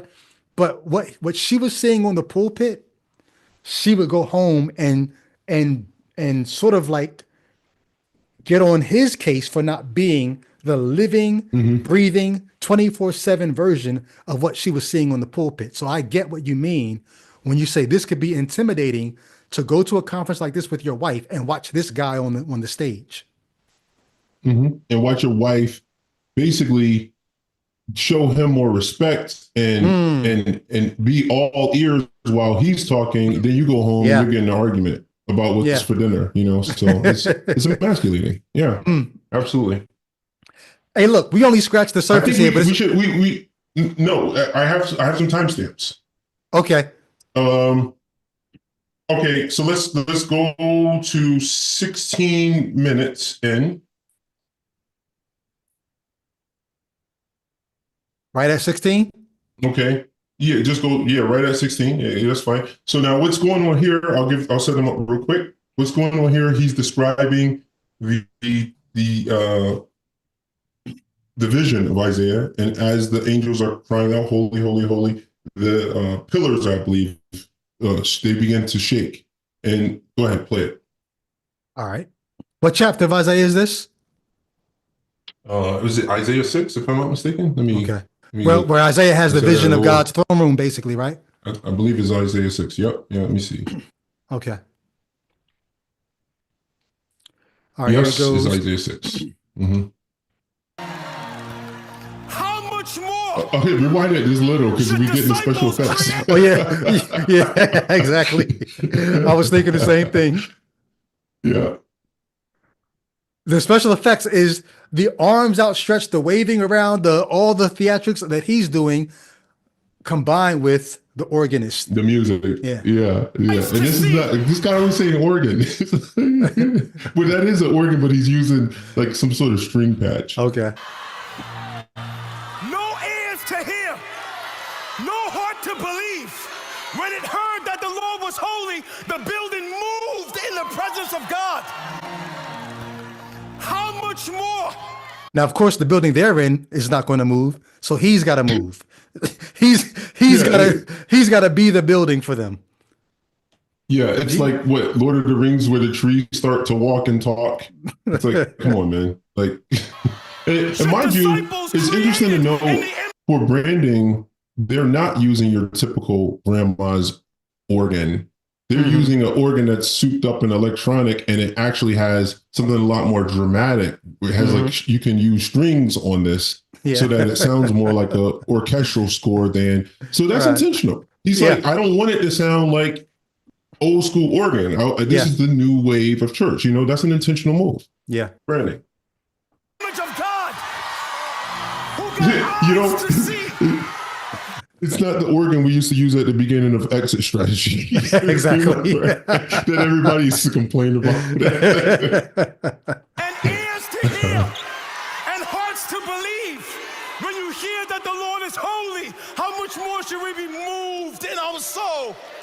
Now look at it, pause it. Look at the audience. Oh, pause it. Yeah. Like, I want the audience, when you guys watch this video back, look, I was just taking guesses. This wasn't scientific, but every video I've seen has been overwhelmingly filled with women. And if you look at just the cross section of who's standing up, I mean, for as much as you can tell from these silhouettes, it seems to be majority women, right? And you can hear them. You can Yeah. hear their voices. You don't hear Yeah. a bunch of deeper voices. You Yeah. got a bunch of Jay Witts in the audience. Right. Mm.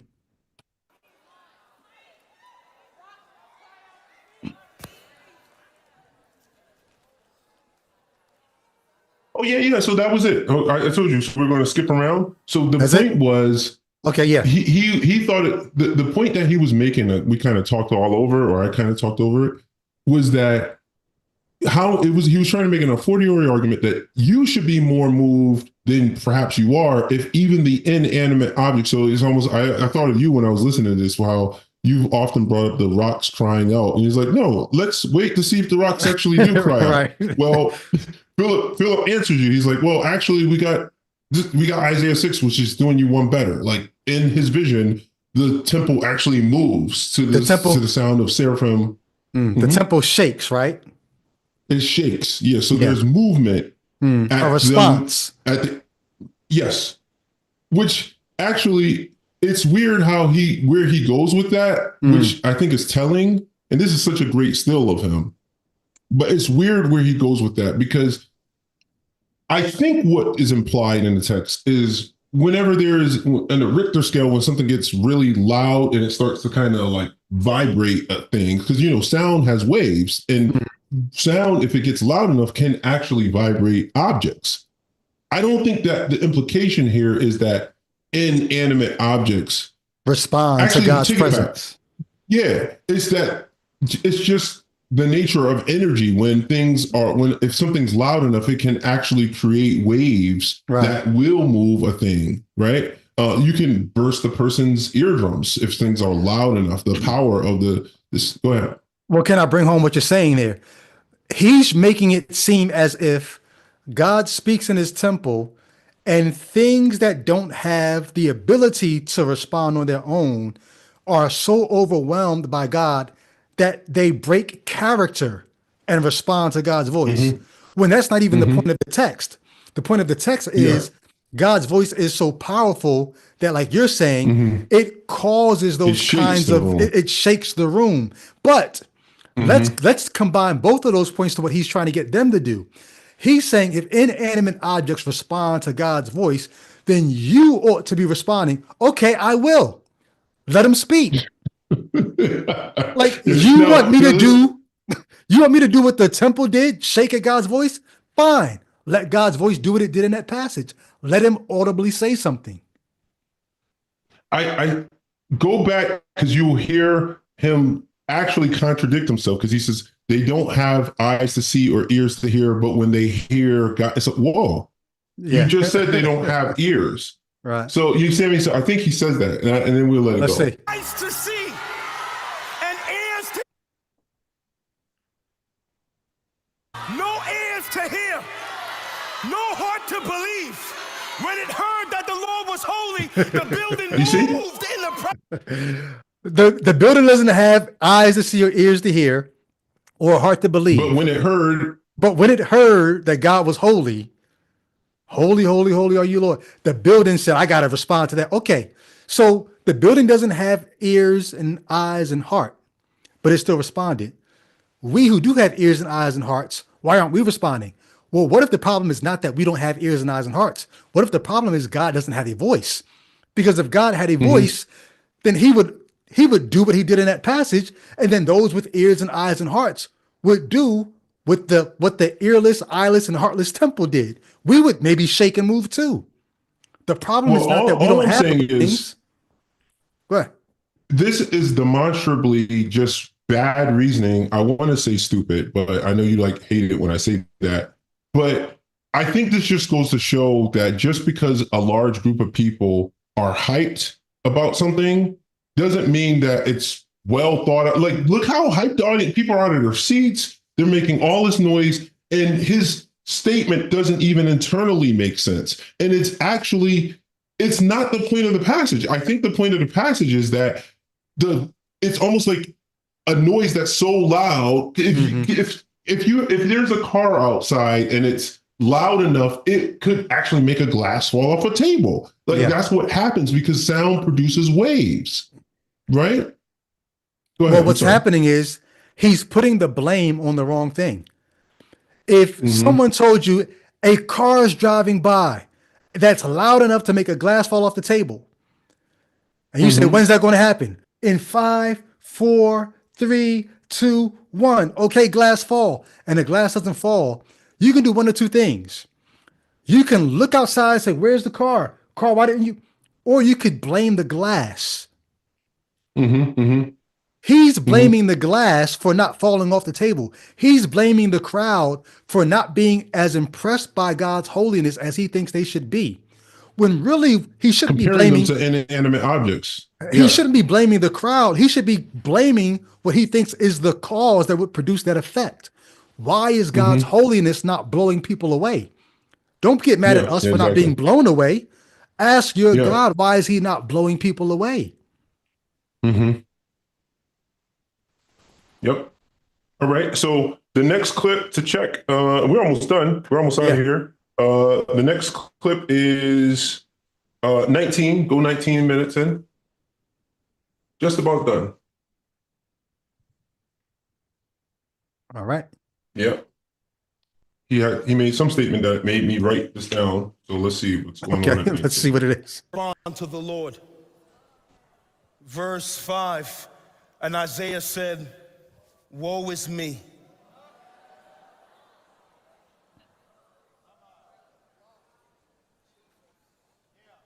For I am lost, for I am a man of unclean lips.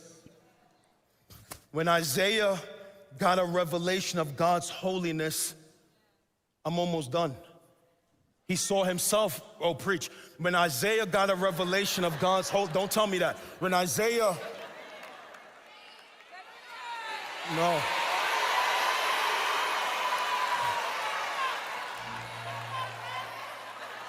No. The strings are killing me, man. It's like, you felt that, right? You felt that, brother, right? When you know how the magic trick is done, Yeah, you're no it longer doesn't work for impressed. you. Yeah. But I thought this is so theatrical, in some sense. That's why I wrote this down, because I was like, somebody says, take your time. And he said, oh, don't tell me that. Because in other words, there's so much more to come. And they're like, and then the crowd, of course, it's almost Preach. like it's like the encore. You know when the performer finishes and then they start encoring and he's like, all right, if all right, I guess I got to go back out and give him a little more. It's a performance. It's a performance, man. Like, come on. Anyway, go ahead. You could just watch a little more of that, and then we move on to the. So I think the last two. No.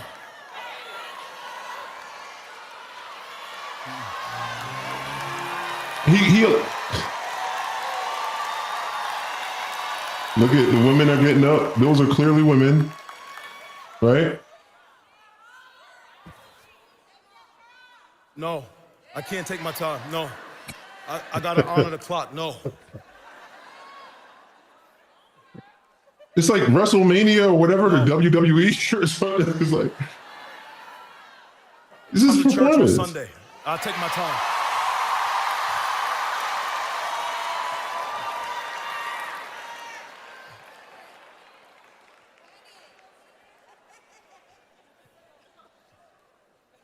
Look at me.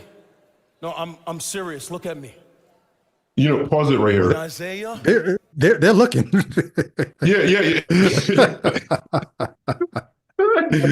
Yo, when I was listening to it, when he said, look at me, you know what kind of dude you got to be standing in a room with 7,000 people and saying like, yo, look at me.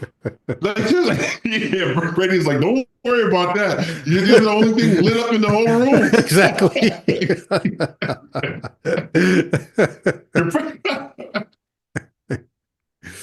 Gosh, this is so crazy. Anything else here? All right. Yeah, let's go to 2706. All right. And I'm going to pull up something on my screen too. 2706. This is from Eric Hoffer.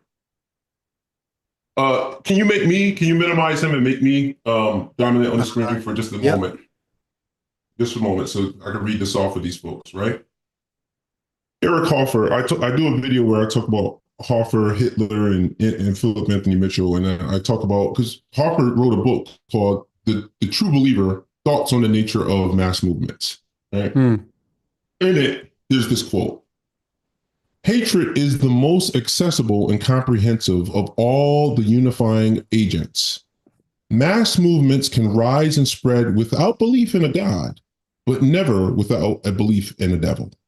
All right. With that said, look, that gives a lot. That's like almost one of our wise sayings we would aphorisms we would read before, right? Now let's go into 2706. All right, here he goes. How do you see gay bishops married to men and that not grieve you? What are we talking about? How do you see transvestite pastors and that not grieve you? Right? Pause it for a second. How do you see sexual Well, I should have just let him keep cooking. Let him keep cooking. Come on, let him keep trying cooking. to change the definition of marriage and that not grieve you? I need to pause it right here because I think this is a great visual. Look at those hands raised. Those hands raised are in agreement. Those hands raised are in praise God. I'm glad somebody said what I was thinking. I'm glad we're able to call sin and cast this judgment on those sinful people, those what gay ministers. Those hands raised are saying a lot. Think about it. You are raising your hands because you believe somebody who's standing on stage is wrong. Yeah. Somebody's standing on stage judging those people who are wrong. And you're in full support of that. That image right there, to me, is a perfect caption. Now, you talked about this at the beginning. In his parents' homeland, the same year that he had his vision of who God is, how holy God is, in his homeland, they decriminalized homosexuality. But yet he is, in 2024, trying to get people to understand what the holiness of God looks like. And it looks like us having a problem with. It looks like us frowning at. It looks like us not accepting this homosexual lifestyle, especially amongst ministers. I wonder, does anybody in this crowd have anything within them saying, but damn, you know that Adam and Eve story is a hoax though, right? Like, I'm basing my understanding on what marriage is, what marriage should be, what is blessed and right, on something that has been all but blown out of the water in terms of being able to be a historical reality or possibility. But I'm going to use that and praise God that you're judging these people. Is anybody in this room saying, hold on, y'all, we tripping just a little bit on this one? Yep, Probably not. On that. Yeah, probably not. Now, if you listen to this sermon through up until this point, he got the most resounding response to this, and it goes up after this. But this is when people hands are raised. And let me just read that. Put me back on the thing for a second, just so I can read that to them again, so they can actually understand what I'm saying. Hatred is the most accessible. It's the most readily available and comprehensive of all the unifying agents, of everything that can unify people. This is what Eric Hoffer is saying. And I think I think the clip we just watched, it demonstrates this fact. Hatred, not love. That's the irony is that the text is teaching us that love that is going to bring us together. The world will know. No, the unifying element, what got the most unity and unified response during the is hatred. Hatred is the most accessible, it's readily available, and it's comprehensive of all the unifying agents. Mass movements can rise and spread without belief in a God, but never without a belief in a devil. That's all I had to say. So, so run that clip maybe back just one more time, just so they can hear in context when they start like really rejoicing Yeah. Like, just think about the idea of you being hyped because somebody has said something that people have worked for decades to make a taboo that you can't say. And because now he can say it publicly, he has the guts to do it. That gets the resounding applause. I just think it's so interesting socially to look at that. Grieve you. How do you see shenanigans in churches and that not grieve you? How do you see foolishness in churches and that not grieve you? How do you see, I don't care, demonic sexual agendas? I don't care. Infiltrating the church and that not grieve you? How do you see gay bishops married to men and that not grieve you? What are we talking about? How do you see transvestite pastors and that not grieve you? How do you see sexual perversion trying to change the definition of marriage and that not grieve you? Could it be for the I don't think anybody in this crowd is not grieved by that. I think they're all grieved by it, which is why the hands are in the air. But could it be the reason why it not grieves somebody is because they're looking your effing business? Well, none, because it's none of your effing business, but two, because they're looking at people that they can see and saying, wait, that makes you happy being a man, that man makes this man happy. And I can see you. I know you're real. I have not seen God. Doesn't your own Bible say something to the effect of, how can you claim to love God whom you've not seen, but hate your brother who you see every day? Like, I'm looking at a person who I'm watching these people love each other. I ain't seen God yet. His voice didn't come shake the temple like you're saying we should be responding like the temple did. His voice ain't come here yet. But I see these people. Could that be one of the reasons why somebody's not so grieved? I think, I wish we could this should be Ichabod's logo, just this scene right here, just like a pastor in the pulpit spouting hatred. And the last clip we have to look. There's one last clip, and that's it. One last clip. It's 29 minutes in, and that's it. We finish off with that. I think we did this sermon justice.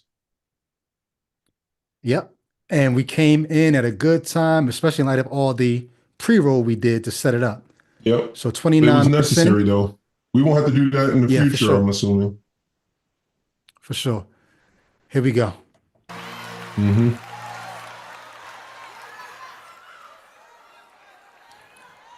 See? The devil don't gotta attack what he already owns. Your little fake church, your little sinful pastors. The devil don't got attacked. He only attacked what are threats to him. That's why all the opposition against this conference, against Megan, against Jackie, against Philip, against Preston, he only attacks when he sees a threat. Do you know how dangerous we will be when we start being mad at the sins in our country?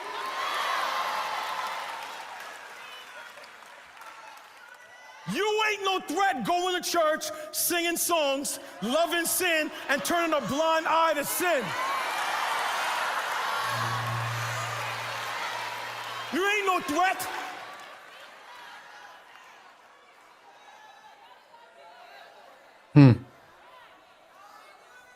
Man, I wish we could give God a hate sin praise right now.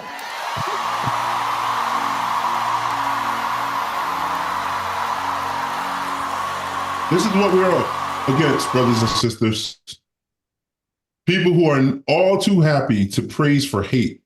And I don't want people to say, oh, you're taking him out of context. He's not saying just hating on gays or saying, indeed, he's not just saying that. But if you look at the kinds of things he was identifying that got the most response, they were things that if you, just the whole context of everything he's saying you're not a threat. A threat to who? Right. Like, if you just want to live your life and do your thing, why are you concerned with being a threat to somebody else?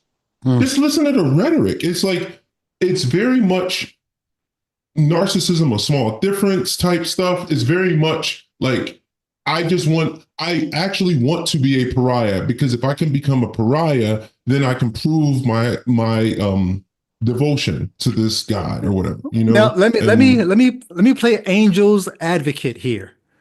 mhm, mhm.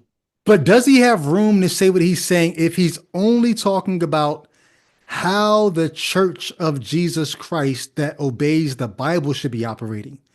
Like maybe he's not saying hate your gay coworker or hate your gay boss or whatever.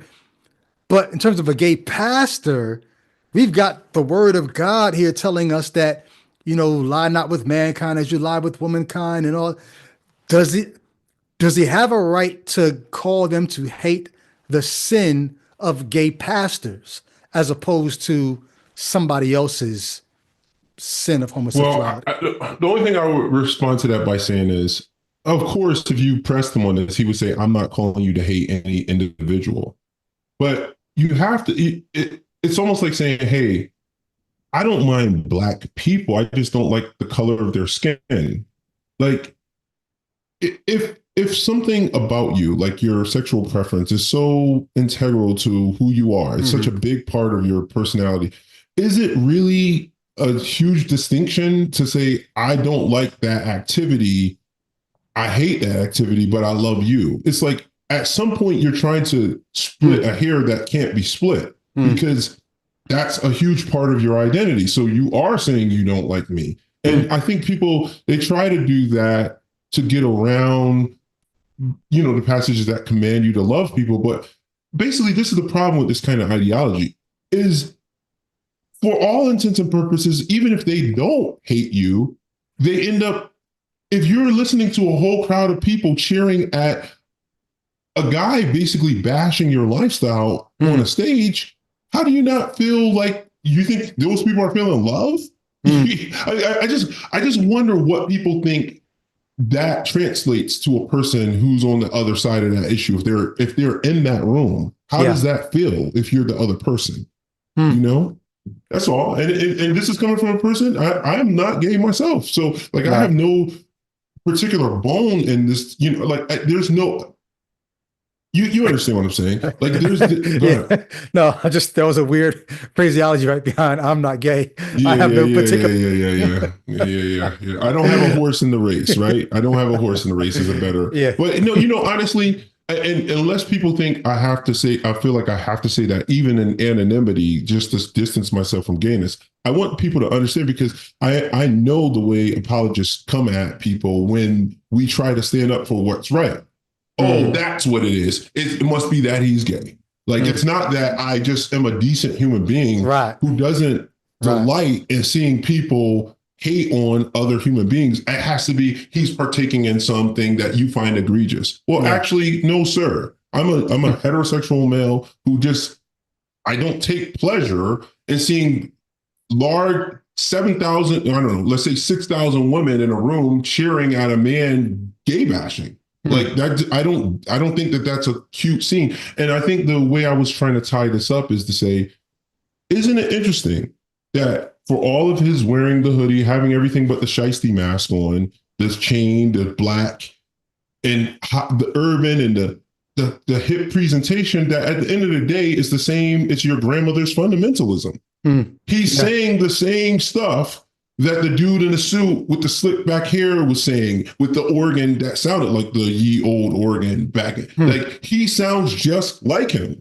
He's just dressed differently. Yeah. It's just a slicker presentation. It's rebranding, but it's the same fundamentalism. That's the point I wanted to get to. Great point. No, that's a great point. That's a great point. You did all this, the new organ, the like you said, the way you dressed it up, all this newness to give us the same old religion that people are quietly exiting from.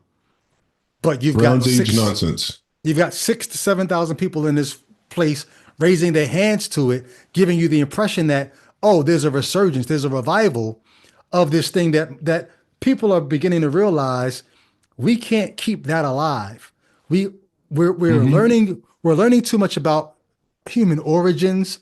We're learning too much about human physiology. We're learning too much about human sexuality. We're learning too much about human psychology. I remember when I was in Bible college, we're talking back in 2008, 2009, right before I graduated, where I took a psychology course. And I remember I talked about this on our episode that dealt with is Christianity bad for mental health on that episode. But I talked about how the psychology course, this is back when I was a fervent believer. That Mm-hmm. one psychology course did more for my interpersonal relationships than 20 years of believing and trying to practice the Bible. And I mean, Mm-hmm. even in the rap group that I was a part of, it had just fell apart. This ministry that changed the world that I was a part of Mm-hmm. fell apart Mm-hmm. because our interpersonal relationships were shit. And I remember Mm-hmm. being in this psychology course saying, damn, these are the tools I needed. If I had these tools while I was in this rap group, this ministry, we would have been light years ahead of where we are just trying to get the Bible and use the Bible to spur us on to love and good deeds. Mm-hmm. The Bible and the Mm-hmm. Spirit. I say all that to Mm-hmm. say we're learning too much about the world, too much about nature, too much Mm-hmm. about human or too much about all these things to be forcing ourselves back into a Bronze Age religion to figure out Mm-hmm. how we're going to live with one another. But like you said, Mm-hmm. you package it this way and you represent it, and the hands are in the air. It's the same response. And it's interesting because the reason why I pointed out the fact that he's of Trinidadian heritage from both of his parents, and pointed out in 2018 how they just legalized basically homosexual activity and behavior, is to say the homophobia that he's very blatantly engaging in on the stage isn't something that he had to be convinced of from a 14-hour trip to Israel, Hmm. right? This is something he probably had. My guess is it was not that he was this open-minded and supportive person prior to his conversion. This is a carryover, and this is just my guess. It's probably a carryover of ideas he already had learned that were already embedded prior to his quote unquote conversion or call into ministry. The religion just reinforcing. Now, some might argue what came first, the chicken or the egg. Did the religion give that to the Trinidadians? Who knows? But him personally, he probably already had an aversion to this kind of thing, and would have called it out even as a non-believer and said, "Oh, that's whack" or whatever. But now he has, because he says, "I can pinpoint." You're dealing in Isaiah 6. Homosexuality isn't even addressed in Isaiah 6. Let's be real. If he's just exegeting Isaiah 6, there's no particular reason to go there. But you know what? Somebody might say, what is a reason to go there? You have an audience that you want to get worked up. And like I said, when I read Eric Hoffer's quote, what gets people worked up? Is it just the holiness of God? Because if it's just that, then why did you have to go here? Well, Isaiah says, right? I'm a man of unclean lips and I dwell amongst a people of unclean lips. You can shoehorn it in there. Exactly. You take the word unclean, and whatever you've been told is uncleanliness, you can put that in that passage. Yeah, and that's exactly what he did, if I'm not mistaken. Yes. Yeah. So that becomes, and it's like nothing gets their wheels turning like going in on the unclean part, right? It's like nobody wants to look at Paradiso. We want to look at Dante's Inferno. It's like, oh, they describe this train and the holy, the seraphim and everything. But once Isaiah says, "I'm a man of unclean," now that's what gets people out of their seat. So imagine, I didn't hear the sermon, so maybe he does do this. You heard it. You tell me if he does do this. Could he have spent as much time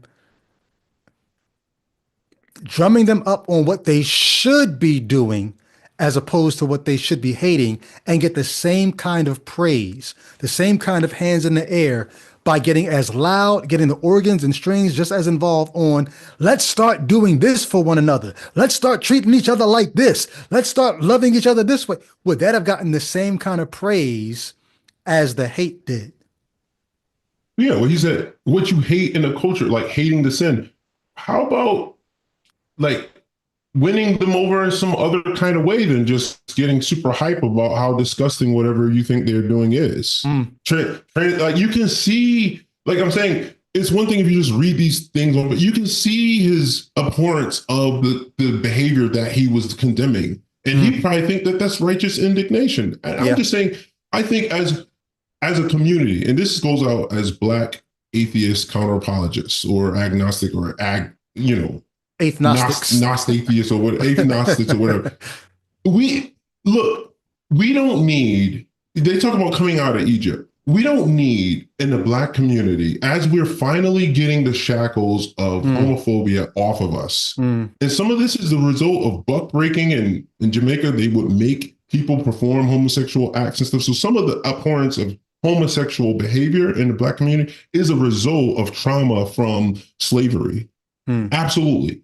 But as we're finally in 2024, finally getting the Black community to realize, yeah, you might have a couple rappers who are gay. You might have popular characters who personalities, and your gay cousin or something might be able to come home, bring his boyfriend or whatever, or she could bring her girlfriend. We're finally getting there as a Black community. Other communities have been there. We don't need Phil Anthony Mitchell getting up on a stage trying to drag us back into the Egypt of that. We got bigger fish to fry as a community.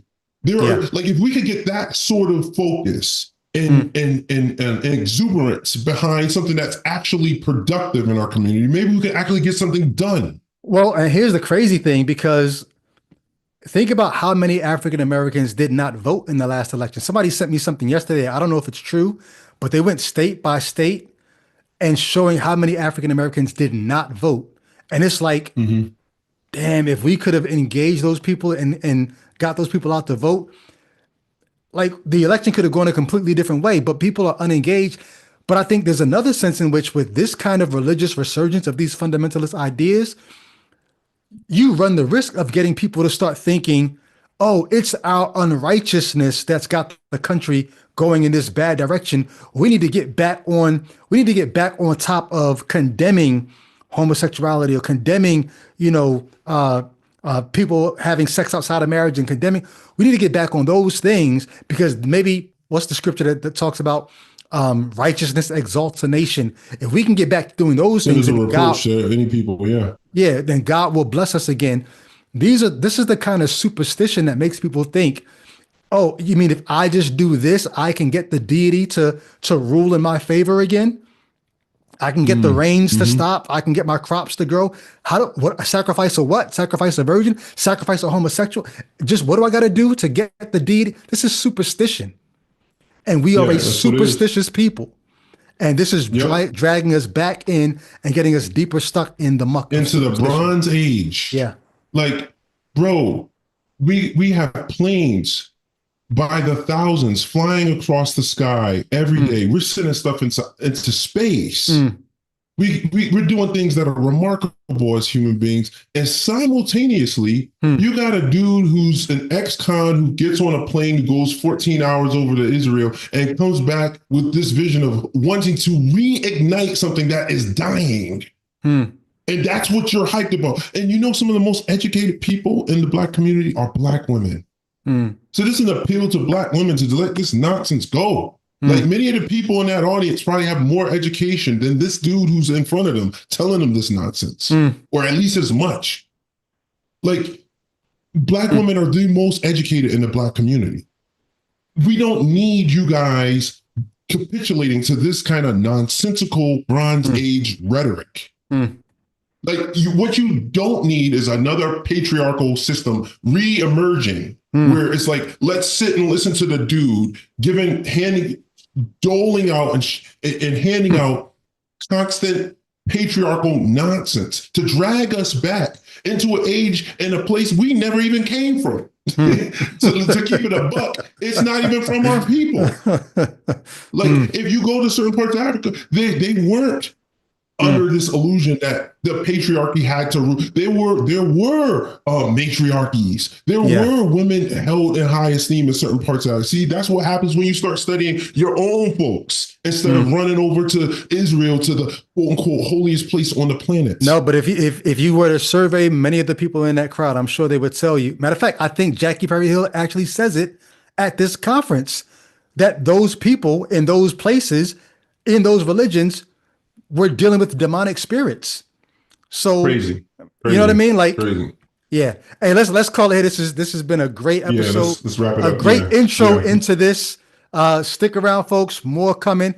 Like, subscribe, drop a comment, not just in the chat. If you can, come back and drop a comment under the video. But more good stuff coming from this channel. And check out Jay Witt's channel as well. Scroll all the way up in the chat. You can find the link to Jay Witt's channel. I'll drop it again. Drop it again. There you go. Become a Patreon supporter. We definitely appreciate that. And if you are a Patreon supporter, drop a comment on the video that I put up earlier today, because like I said, I need your feedback on that as I get ready to drop this JR video. All right. I'm looking for any super chats in case I missed any super chats. I don't think I did. Hey, appreciate you guys joining us tonight. We'll see you guys again real soon. I don't see your link in the chat, Jay Witt. Is it in there? No, I think do I have to go and copy my previous one? Oh gosh, I'm so bad at this. Let's see. Okay. Yeah, I'm sorry. I might have to okay, I got it. Hold up a second. Copy link. I'll drop it in there one more time for these folks. Yep. And we'll keep it pushing. All right. There you go. I'm terrible at this. Yeah, I'm gonna leave it up for a few minutes or for a little bit, just so people can. I'm the first and the last, huh?